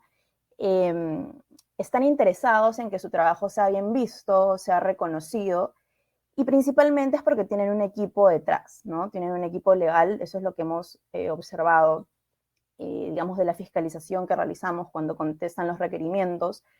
Hay un equipo legal detrás, hay una agencia que los promociona, ¿no? Que tiene, digamos, de la que forman parte, ¿no? Y que generalmente son quienes contestan los requerimientos. Entonces, vemos que sí se ha profesionalizado el servicio y eso es positivo, ¿no? Porque manifiesta de que hay un interés de cumplir las reglas, no solo para que no sean sancionados, sino también en beneficio de los propios consumidores o de los seguidores, ¿no? Entonces, yo podría mencionar algunas, digamos, actividades o algunas pautas que nos evidencian de que en verdad ellos están tomando conciencia de que su actividad genera, digamos, o tiene implicancias jurídicas. Uno, como lo mencionaba, es que pertenecen a una agencia, la mayoría de ellos. Segundo, es que también han buscado establecer pautas claras a través de contratos, ¿no? Hay contratos que establecen los influencers con las marcas a las cuales están promocionando, ¿no? Y en estos contratos, digamos, son bastante completos. Se establece, digamos, el precio definitivamente por la publicidad, cuándo se va a realizar la publicidad, con qué periodicidad, qué es lo que van a decir en su publicidad. Y eso es importante porque justamente eso delimita, digamos, las responsabilidades que va a tener cada uno, ¿no? Tanto el influencer como la empresa que está detrás de esta publicidad, ¿no? Hay fechas, hay agendas de contenido, como lo decía Fiorella, ¿no? Depende de cada influencer, pero hemos visto que hay una tendencia positiva a que, digamos, se profesionalice este servicio, lo cual beneficia a todos, ¿no? Beneficia a los influencers, beneficia a los consumidores, a la propia autoridad, ¿no? Porque reduce la carga, digamos, administrativa, que es bastante fuerte en Indecopi. Entonces, nosotros, digamos, hemos optado por un approach más preventivo. No estamos buscando la infracción o el error en el influencer para sancionarlo, sino que justamente lo que queremos es prevenir que se cometan estas infracciones. Queremos brindarles información de utilidad para que sepan las reglas, para que conozcan cómo deben realizar su actividad en el mercado y consideramos que ha tenido un impacto positivo, ¿no? Nosotros enviamos también cartas informativas, por ejemplo, recordándoles cuáles son las pautas que deben seguir y hemos tenido una respuesta positiva, ¿no? Gracias. Más bien, mira, esta pregunta es para Omar. Gracias, Andrea, pero ahorita viene la segunda tanda de preguntas, te tengo otra más. Omar, esta pregunta es a ustedes como Fluvi, que son una agencia, como les decía, no solamente local, sino regional y que brinda estos servicios además de ambos lados, ¿no? Porque lo que hacen es ser un conector entre las empresas y los influenciadores, ¿no es cierto? Yo te preguntaría, no solamente hay obligaciones, porque, claro, el influencer tiene muchas obligaciones, pero también tiene derechos. Entonces, ¿cuáles son esos derechos que tienen estos influencers, Omar? Bueno, primero que nada agradecer al IAB por invitarnos a este panel y segundo, felicitar a Fiorella por la exposición que nos hizo más temprano. Lo que nos dice Andrea nos deja bien clara una intención que además ya Fluid traía como cultura desde su formación, y es la necesidad de formalizar la prestación de este tipo de servicios.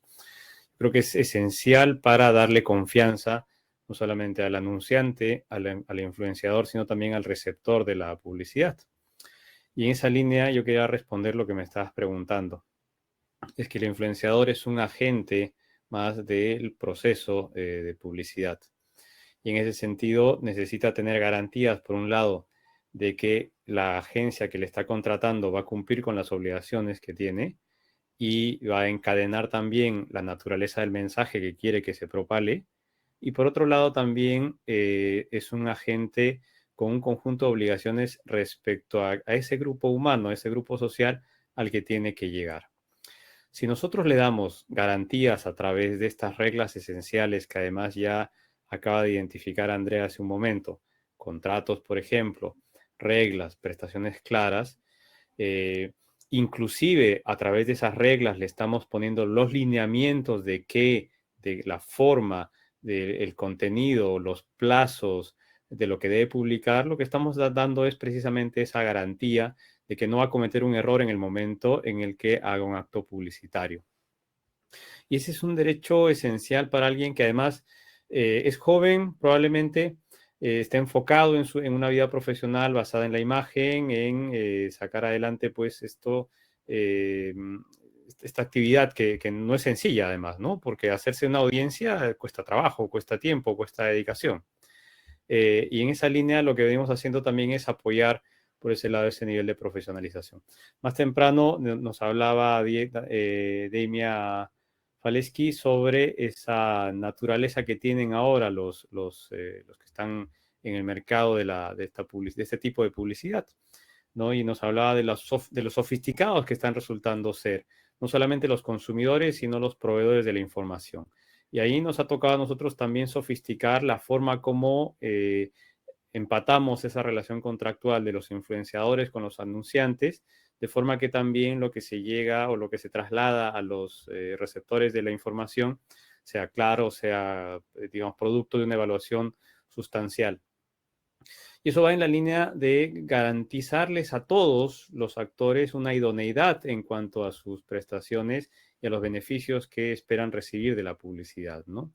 Hay una protección para el influenciador, por supuesto. Vámonos al caso. Me voy a adelantar un poco. De pronto estoy siendo un poco temerario sobre lo que Sean va a decir. Pero en materia de publicidad vinculada a productos vinculados a la salud o a la higiene, hay cuestiones en las que se tiene que ser muy específico, muy claro y muy cuidadoso respecto a lo que se puede decir o lo que no se puede decir.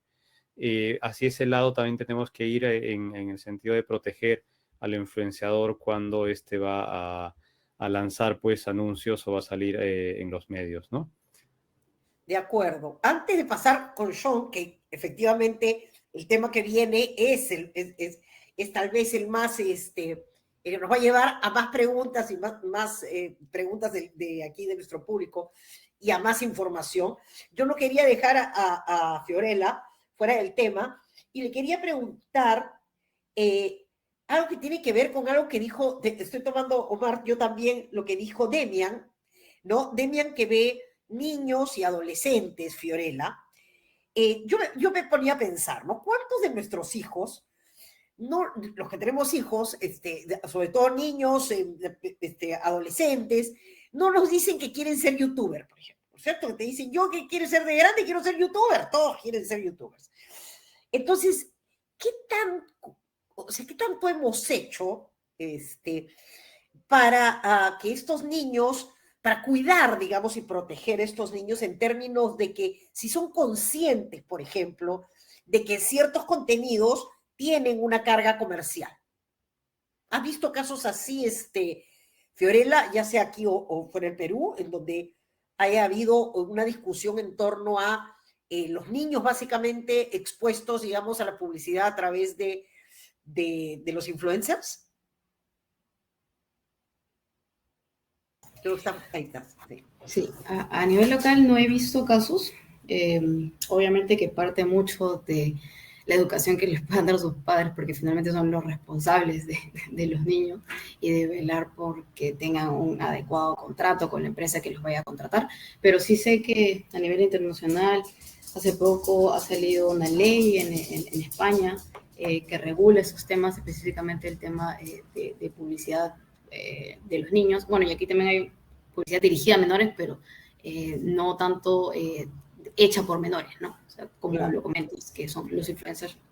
Claro, porque tenemos dos áreas ahí. Una es cómo los protegemos de lo que ellos ven, que como tú dices, claro, hay un primer filtro que debe ser el hogar, por eso que siempre decimos nosotros los padres deben de estar al tanto de lo que sus hijos están consumiendo en Internet, ¿no? Eso por un lado, y por eso entender que además, si siguen a algún influenciador, sobre todo, muchos siguen a estos influenciadores de los mundos del juego, ¿no? por ejemplo, claro, los que están relacionados al mundo de los juegos electrónicos. Entonces, entender que también hay una carga comercial, por un lado, y por otro lado, desde el aspecto en donde tu hijo quiere ser influencer, inclusive, no sé si esto Andrea me va a poder contestar, a partir de los 13 años, me parece, en otros países, ya pueden crear inclusive sus propios canales de contenido en YouTube, por ejemplo. Entonces, tenemos sobre eso algo en Perú, digamos, que pueda citarse, o estamos trabajando en este tipo de cosas, porque se me ocurre que vamos a tener montones de estos chicos en los próximos años, ¿no? Sí, de hecho, como bien mencionas, es una tendencia en el mundo, ¿no? Que, digamos, a raíz del surgimiento de distintos influencers, los más chicos también estén interesados en querer difundir este contenido, ¿no? En verlo como una futura profesión incluso, ¿no? En Perú no hemos tenido todavía, desde el Indecopi no hemos visto ningún caso sobre ello, pero sí estamos nosotros alertas a ver que se cumplan las reglas establecidas tanto en la ley como las pautas que se han brindado en la guía, ¿no? Y sobre todo tratándose de menores de edad, que debe haber una protección especial, ¿no? Sin duda. En primer lugar, debe haber una autorización de los padres, incluso para la creación de redes sociales, ¿no? En las distintas redes sociales hay un mínimo de edad que debes de tener para, digamos, suscribirte o crearte una cuenta en las redes sociales. Entonces, sí estamos atentos a ello. Es, digamos, de especial interés proteger a este sector de la población. Entonces, nosotros estamos atentos, como te comentaba, no hemos tenido un caso en particular sobre ello, pero sí hemos visto, por ejemplo, otros casos sensibles también, ¿no? Por ejemplo, cuando surgió el tema del COVID y habían influencers promocionando estas pastillas milagrosas o estos medicamentos milagrosos, nosotros hemos estado fiscalizando activamente, ¿no? También cuando hay influencers que promocionan pastillas para adelgazar sin un sustento científico o digamos, promocionan ciertos medicamentos, ¿no? Sin ser especialistas, ¿no? Entonces, sí hay temas bastante sensibles que, digamos, se pueden ver en influencers, ¿no? Y nosotros estamos sumamente atentos a verificarlos y a poder asegurar que se cumpla, ¿no? La norma y también las pautas, sobre todo también en protección a esta población que puede ser sensible. Correcto. Y eso me lleva ya, ahora sí, al tema salud, un tema largo. A ver, Sean, a ver, ¿qué papel tienen los profesionales de salud finalmente? Porque pueden ser efectivamente médicos, podrían ser enfermeras, ¿no? Profesionales de salud en general como influencers. Yo imagino que están sujetos a más, digamos, a otros criterios, por ejemplo, criterios éticos, de formación, de especialidad, ¿no? Porque, a ver, muy fácil es hablar. Entonces, yo imagino que tienes que cumplir con varios de estos criterios, porque, a ver, tú puedes ser médico, no sé, cardiólogo, ¿no es cierto? Y querer hablar sobre, no sé, obesidad. Entonces, ¿qué? Y además, mira, es una pregunta una con la otra. En el Perú esto lo ve Indecopi y el Colegio Médico del Perú actúa de alguna manera o es todo a través solo de Indecopi. Mira, te he hecho varias preguntas así como que dobles. Y una triple, varias, es, Diego Peralta hace un rato nos hablaba, por ejemplo, de los fake news, ¿no es cierto? Esto, ¿cómo va en el lado de los influencers? Porque, a ver, si vemos tanto fake, inclusive hay publishers que han caído en el mundo en temas de fake, como esto, que son temas además tan sensibles, como decía Andrea, que tienen que ver con la salud. ¿Cómo es que se protege esto? A ver, ya te lancé como 3 así de golpe. Hola Beatriz, ¿qué tal? Un gusto verte. Gracias Elia por la invitación.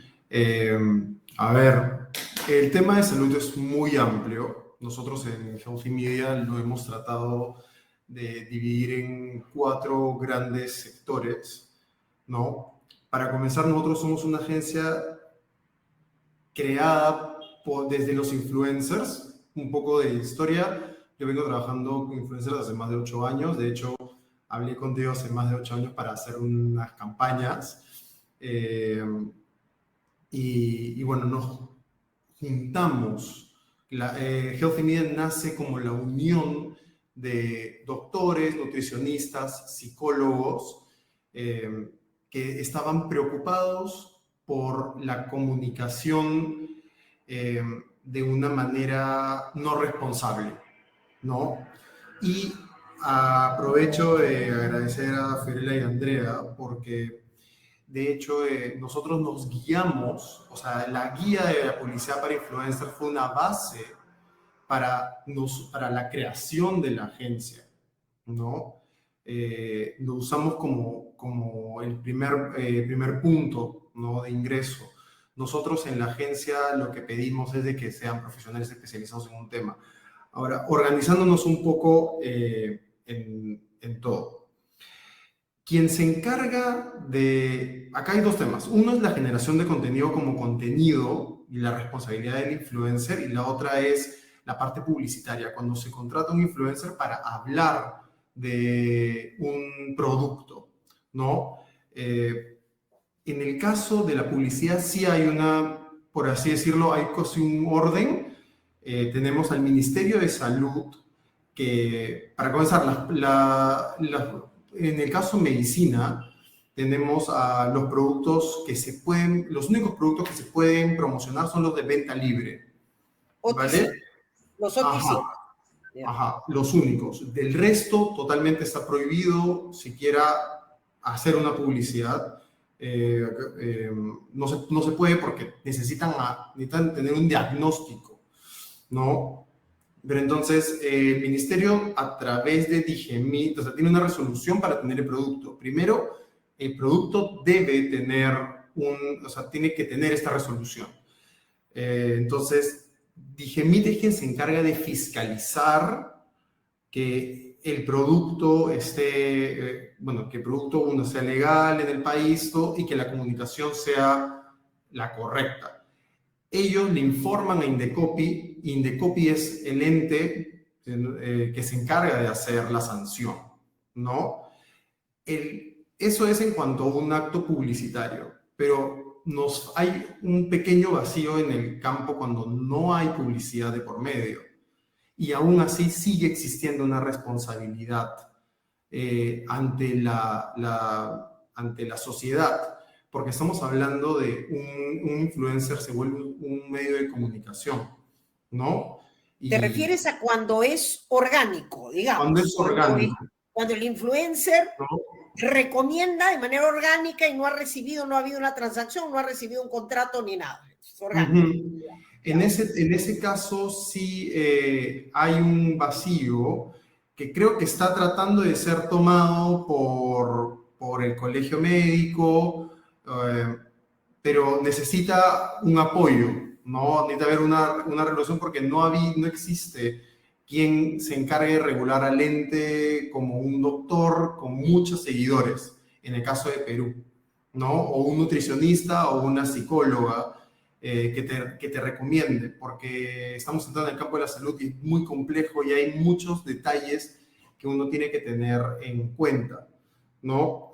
Algo que quería decir que era muy importante en este tema es de que cuando se usa un influencer que no es de salud para hablar de un tema de salud, el problema más fuerte es entrar en exageraciones u otras impresiones. Eso lo dice, es lo que expresa Digemit, ¿no? Y quería decir esto porque sí me he topado con publicidad donde no ha habido por así decirlo, un especialista de la salud y se entra a exageraciones, ¿no? El influencer, doctor o nutricionista o psicólogo tiene, antes que nada, y es lo que me expresan los chicos en la agencia, ellos tienen una responsabilidad primero ante su título, ¿no? Ellos es como, por así decirlo... Claro, Perdóname, hay tienen un principios éticos, principio pues, no hay principios éticos, ellos tienen ¿no? un juramento inclusive, ¿no? Un Entonces, juramento. sí, Hay eso antes que a la publicidad. Entonces es ahí la pequeña línea que hay que marcar, ¿no? Y por eso he explicado un poco lo de las OTC, ¿no? Que son los productos de venta libre, porque hay que tener mucho cuidado al momento de recomendarlos, porque si tenemos a una influencer macro con muchos seguidores, la gente piensa que es indispensable para la salud y termina siendo, eh, al contrario, o sea, termina siendo o sea, perjudicial para la salud de las personas, ¿no? correcto, correcto, correcto, correcto. Básicamente estamos en eso, ¿no? Hay que delimitar bien o sea, la responsabilidad por parte de los clientes, la responsabilidad por parte de los influencers y en el ámbito de la salud, de no solo ver la publicidad, sino también el contenido, ¿no? Que Mira, ellos generan. mira, acá hay una pregunta justo miren, hay una pregunta de Víctor que dice, en el caso del dióxido de cloro y la influencer, ¿no crees que hay una línea delgada, dado que más allá de la velocidad de la información, en ese caso la autoridad tendría que amonestar un gran porcentaje de la población que creía en eso, incluyendo páginas web que divulgaban la información? Eso puede llevar a, ¿cómo esto puede llevar a un gobierno a comenzar a dictar lo que las personas pueden o no pueden hacer? ¿Cuál es la mirada sobre esto? A ver, Fiorella o Andrea, si quieren comentarlo. O sea, en el caso claro, del dióxido de cloro, ¿no? Y la influenza. Entonces acá pregunta, ¿no creen que, sí, claro, cómo se contrastaba esta veracidad de la información para que esto no, porque salió también en otras webs, o sea, ¿cómo contrastamos, cómo combatimos estas fake news que pueden llegar a la larga no solamente a estar con los influencers, sino también en otros sitios? Como yo mencioné, incluso hubo hasta publishers, ¿no? Hasta medios que rebotaron algún contenido que finalmente no era real. ¿Cómo puede esto, dice, pues llevar a comenzar a dictar lo que las personas pueden o no pueden hacer, ¿no? Entonces, ¿cuál es la delgada línea entre que separamos esto del otro? Sí, si me permites, Beatriz, ahí Sí. es muy importante lo que mencionó Sean, y es lo principal, ¿no? Ver si es un contenido publicitario en primer lugar, ¿no? Porque nosotros nos hemos encontrado con varios influencers que nos han respondido, pero lo que yo estoy diciendo no es un contenido publicitario, a mí nadie me está pagando por decir lo que yo estoy diciendo. E incluso yo he comprado el producto con mi propio dinero y simplemente estoy haciendo una recomendación porque a mí me funciona, ¿no? Y aquí vamos a que también, digamos, saben sus obligaciones, pero también están bien asesorados y saben que el Indecopi, en materia de competencia desleal, solo puede fiscalizar la publicidad, ¿no? Y entonces sí, nos hemos encontrado con influencers que nos señalan ello. No es publicidad y es una expresión de mi libertad de expresión, incluso nos han dicho de esa manera, ¿no? Y ahí hay una muy delgada línea y me parece que eso ahí deberían entrar, por ejemplo, como bien mencionaron, el colegio médico, porque me parece que es más un tema ético que debería, ¿no? Ellos han hecho, digamos, si son profesionales de la salud, han hecho un juramento, si son, digamos, influencers que no están difundiendo publicidad, pero están, digamos, haciendo alegaciones que podrían ser peligrosas, ¿no? Recomendando productos que no tienen un sustento, ¿no? Por más de que no sea publicidad, me parece que sí por ahí el colegio médico podría de alguna u otra manera entrar digamos, establecer ciertas pautas, ¿no? También nos hemos encontrado con influencers que han tenido una buena recepción a las comunicaciones de Indecopi y por más que digan que no es publicidad, han eliminado digamos, ese contenido, ¿no? A sugerencia del Indecopi, ¿no? Digamos, por no contar con un sustento, ¿no? Y durante la pandemia sucedió mucho. Digamos, se difundió no solo de parte de influencers, sino también en plataformas de venta, se difundió mucho contenido de dióxido de cloro, de, digamos, pastillas milagrosas que curaban el COVID, ¿no? Y en ese momento no había nada claro, ¿no? No había, digamos, ningún sustento científico de algún medicamento que efectivamente curara el COVID, ¿no? Ni siquiera habían en ese momento vacunas y ya habían personas que estaban, digamos, vendiendo productos a través de de Mercado Libre o a través de otras plataformas, señalando que esos productos curaban el COVID.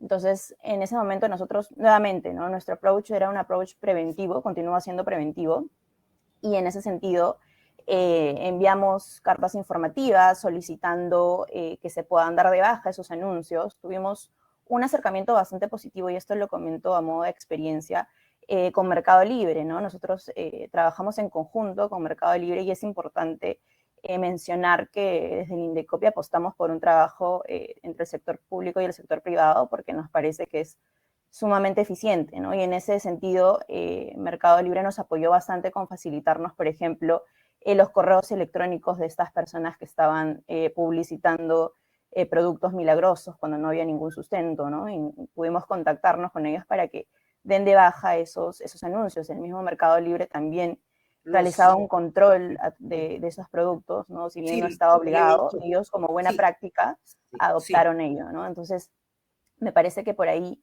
digamos, es algo que es saludable, que se puede adoptar, pero siempre no haciendo esta distinción de un contenido publicitario con lo que no lo es, y es una opinión que me parece que sí hay un punto problemático, ¿no? Sí, sí, vi lo de Mercado Libre, inclusive he visto el caso completo, y efectivamente es que estamos aquí justamente para colaborar, porque si lo que queremos es, por ejemplo, en nuestro caso, como IAB, que todo nuestro ecosistema se desarrolle, digamos, de buena manera, tenemos que nosotros como privados colaborar efectivamente con el sector público, y eso me lleva a mencionar, y ahí iba a comentar, que inclusive en otros países ya hay iniciativas legislativas, o sea, van más allá que simplemente un tema regulatorio, un tema sancionador, como decimos hace un rato, es preventivo. Hay una parte sancionadora también, pero ya inclusive en Argentina, en Chile, están viéndolo a nivel legislativo. Entonces, eso me lleva, digamos, ya a un último tema. Omar, tanto Omar como Sean, ustedes trabajan directamente con los influencers. Entonces, les ha pasado, o sea, han tenido que trabajar, digamos, porque están entre, por eso decía que ustedes son un vínculo entre el anunciante y este influencer. Entonces, yo quisiera que cuenten un poco cómo se da, o sea, cuál es la labor de ustedes, porque me imagino que ustedes también ayudan a esta autorregulación, porque la marca puede pedir muchísimas cosas que muchas veces no se pueden hacer, ¿no es cierto? Entonces, primero Omar, después Sean, para ir cerrando.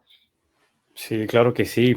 De hecho, la labor es intensa desde el instante en el que tomamos contacto con la marca, identificamos sus necesidades y sus intereses, y nos vemos en la necesidad de encontrar a las personas idóneas para trasladar el mensaje que quieren hacer llegar. Y aquí se trata de un trabajo menudo, muy delicado, porque tenemos que estar seguros de que quien va a trasladar el mensaje, o sea, el influenciador, es alguien que tiene las capacidades, que digamos, cumple con ciertos estándares en cuanto a puntualidad, en cuanto a cumplimiento, etc. Pero quería volver a lo que mencioné hace un momento, y es el tema de la formalidad, que creo que es una regla esencial dentro de la contratación. Ya sea que nosotros contratemos directamente con el influenciador, ya sea que contratemos con los agentes o con los representantes de los influenciadores, mira, ya date cuenta del nivel de profesionalización que están adquiriendo en estas actividades, que tienen representantes que negocian los contratos en nombre de ellos, que establecen las reglas y que van con los que nosotros tenemos que negociar directamente la forma como se va a llevar a cabo la prestación, por ejemplo. Pero una de las cosas que sí identificamos, y es este alineamiento que ya se ve a nivel del sector tanto público como a nivel del sector privado, porque ya no se trata solamente de esta guía de publicidad digital del Indecopi como el único elemento que guiaba la actividad de los influenciadores. Hace poquito SUNAT sacó también una norma respecto a la forma como se debe tributar y cómo se debe contratar. Y ya lo estamos haciendo también a nivel privado, estableciendo reglas sobre la forma como podemos contratar, y todavía quedan dudas, ¿no es cierto? Porque esto es algo que se va construyendo a lo largo del tiempo.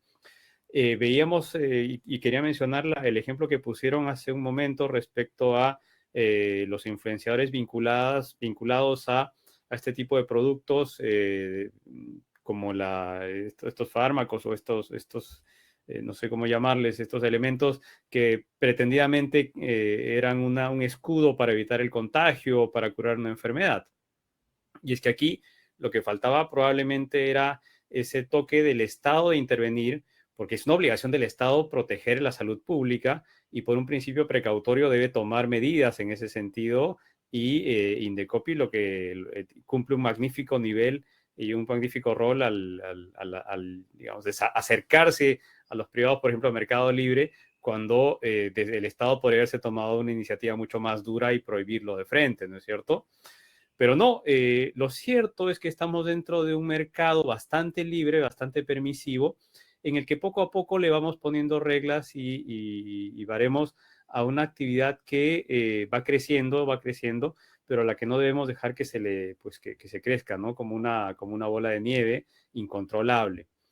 Y por eso también, respecto a lo que me preguntabas inicialmente, en efecto, lo que nosotros necesitamos es que las reglas sean más claras, que sean más transparentes, pero que existan reglas ya es un primer paso para sacar adelante este negocio y para darle garantías tanto al público usuario, que finalmente es el beneficiario de la normativa y de la actividad publicitaria, como también a quienes están detrás de la actividad.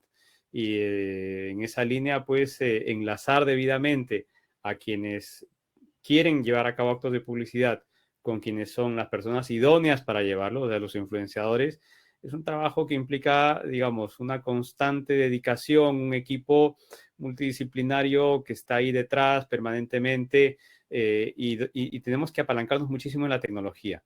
Y felizmente en este momento existen muchas herramientas tecnológicas a las que podemos acudir para identificar tanto los influenciadores como al público objetivo al que pueden llegar. Correcto. Bueno, vamos cerrando el tema porque efectivamente, miren, ya prácticamente estamos acá casi 2 horas. Acá Víctor nos pone algo en lo que tiene razón. Dice, esto contrasta totalmente con la publicidad de alimentos no saludables, claro, o cadenas de fast foods, el mismo uso de los octógonos, por ejemplo, ¿no? Que claro, dice, de hecho está normalizado porque es un hecho médico que es perjudicial para la salud. Efectivamente, para el fast food está claramente, inclusive en otros países se coloca ya no solamente octógonos, sino que inclusive el contenido en todos los menús se encuentra el contenido calórico de todo lo que te vas a comer, ¿no? Entonces, y la publicidad además es masiva, no solamente digital, ¿no? Entonces dice, en esos términos, esta publicidad no debería ser permitida, pues, porque hay muchas líneas delgadas, ¿no? Entonces, dice él, claro, que cree que mucho de lo que nos pasa es porque se enfoca en el efecto y no en la causa, ¿no? Entonces, yo quisiera con esto cerrar, y Fiorella, no sé si tú estás, sí estás, ¿no? Fior, quisiera un poco cerrar en cómo lo ven. ¿Es real esto que está diciendo Víctor? Sí, claro, es real. Entonces, no sé, a ver, entonces si no está Fiorella, Sean, tú cierras. Bueno, sí es un problema, lo vemos mucho cuando son productos de comida. Básicamente hay una línea bien delgada, ¿no? Sobre si está bien o no publicitar eso, pero yo creo que es algo más parte del gobierno de darnos esa ley. Si se permite, o sea, nosotros lo vamos a publicitar, o sea, indiscutiblemente se va a publicitar. No hay una forma, o sea, tiene que haber reglas más claras sobre qué se puede y qué no se puede, y en qué medios, y en qué medios sí, y en qué medios no. De momento está en el influencer de elegir el producto, ¿no? En el caso de nosotros, el proceso, cuando entra un producto de comida, los nutricionistas piden la tabla nutricional y avalan o no el producto, pero es un proceso interno. Claro, es tu autorregulación, es algo que claro, es una autorregulación. No está escrito en ninguna parte, sino que ustedes lo siguen pero podrían bien no hacerlo, digamos. Claro, está bien un gris. Claro, hay muchos productos que se dicen light o que se dicen sanos, y en la agencia básicamente nunca ha pasado por ninguno de los chicos. ¿no? Entonces hay una línea delgada entre qué decir que es sano, o sea, palabras y cosas que nosotros nos hemos autorregulado, pero necesariamente no están regulados en el sistema, ¿no? O sea, por el gobierno. Ok, ya, Fiorella, ahora sí que ya tenemos conexión contigo de nuevo. Para cerrar, yo quería tu comentario sobre esto, sobre si tú, como dice aquí quien nos pregunta, Víctor, ¿crees que las acciones que se han hecho sobre estos temas que tienen que ver, por ejemplo, con alimentos saludables, no saludables, con estos temas del mismo COVID, o los autónomos y todo este conjunto de normativas, digamos, sobre publicidad para esos tipos de productos, si se enfocan en el efecto y no en la causa? Entonces, ¿cómo lo ves? Esa es un poco la pregunta, ¿no? A ver, sí, es que creo que aquí pregunto por tema de fast food, ¿no? Y claro, actualmente tenemos reglas con productos procesados que deben colocar ciertos octógonos, pero claro, entrar a temas ya de productos no procesados, hay una delgada línea porque también sería cuestionar la comida que se vende en cualquier restaurante. O sea, la comida peruana está cargada de calorías y probablemente no sea, no sé, buena para la salud. Pero eso ya es un tema más de política pública, ¿no? Que claro, hay mucho gris, ¿no? Porque también hay mucho gris, porque es como que me digas, a ver, los octógonos, yo con los influencers tendría que poner un octógono en la imagen. Sí. O sea, sí, ¿no? Definitivamente, como señala la guía de publicidad para influencers, al ser publicidad, si yo contrato a un influencer para promocionar un producto procesado que tiene que excede ciertos parámetros y debe cumplir con colocar el octógono, el influencer debe colocarlo. De hecho, ya gracias a la intervención de las agencias publicitarias que tienen a los influencers bien al día con esos temas legales, ya hay varios influencers que publican en sus anuncios los octógonos, ¿no? Como parte de la publicidad, de sus historias, inclusive de Instagram. Claro, por eso, pero el gris está en si el influencer, como decía hace un rato, se come el hamburguesón mientras es parte ¿entiendes? No está haciendo, nadie le pagó, pero él se come el hamburguesón. Entonces, claro, ¿no? Sí, como comentaba anteriormente, claro, la delgada línea está entre si es publicidad o no, ¿no? Cuando es publicidad es claro que va a intervenir la autoridad, en este caso el Indecopi, pero cuando se trata de una experiencia genuina del propio influencer, no debería ser sancionado por temas publicitarios, pero claro, está el tema de, como también en temas de salud, los temas éticos, y también el tema de la reputación del influencer, ¿no? Cómo queda ante sus seguidores y promociona productos que no son idóneos para la salud. Correcto. Bueno, chicos, o sea, mira, me faltaban 3 minutos ya, entonces ya estamos al final. Yo les quiero, como siempre, agradecer su participación porque creo además que estos son los espacios en donde todo el ecosistema de la publicidad en general, digital o no digital, se involucra y puede hacer preguntas o escuchar en qué estamos en estos temas.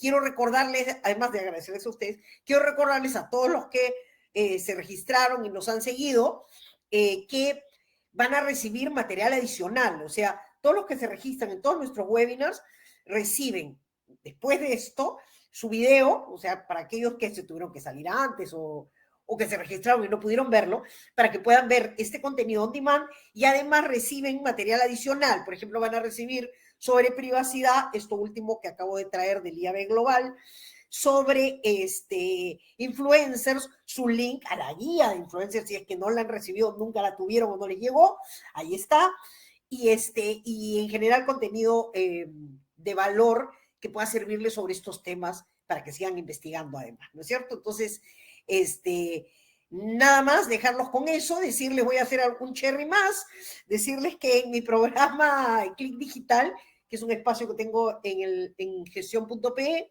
voy a tener como invitados efectivamente para tocar el tema de privacidad y para tocar otro tema que tiene que ver con temas legales de publicidad digital también, que es el tema de los derechos.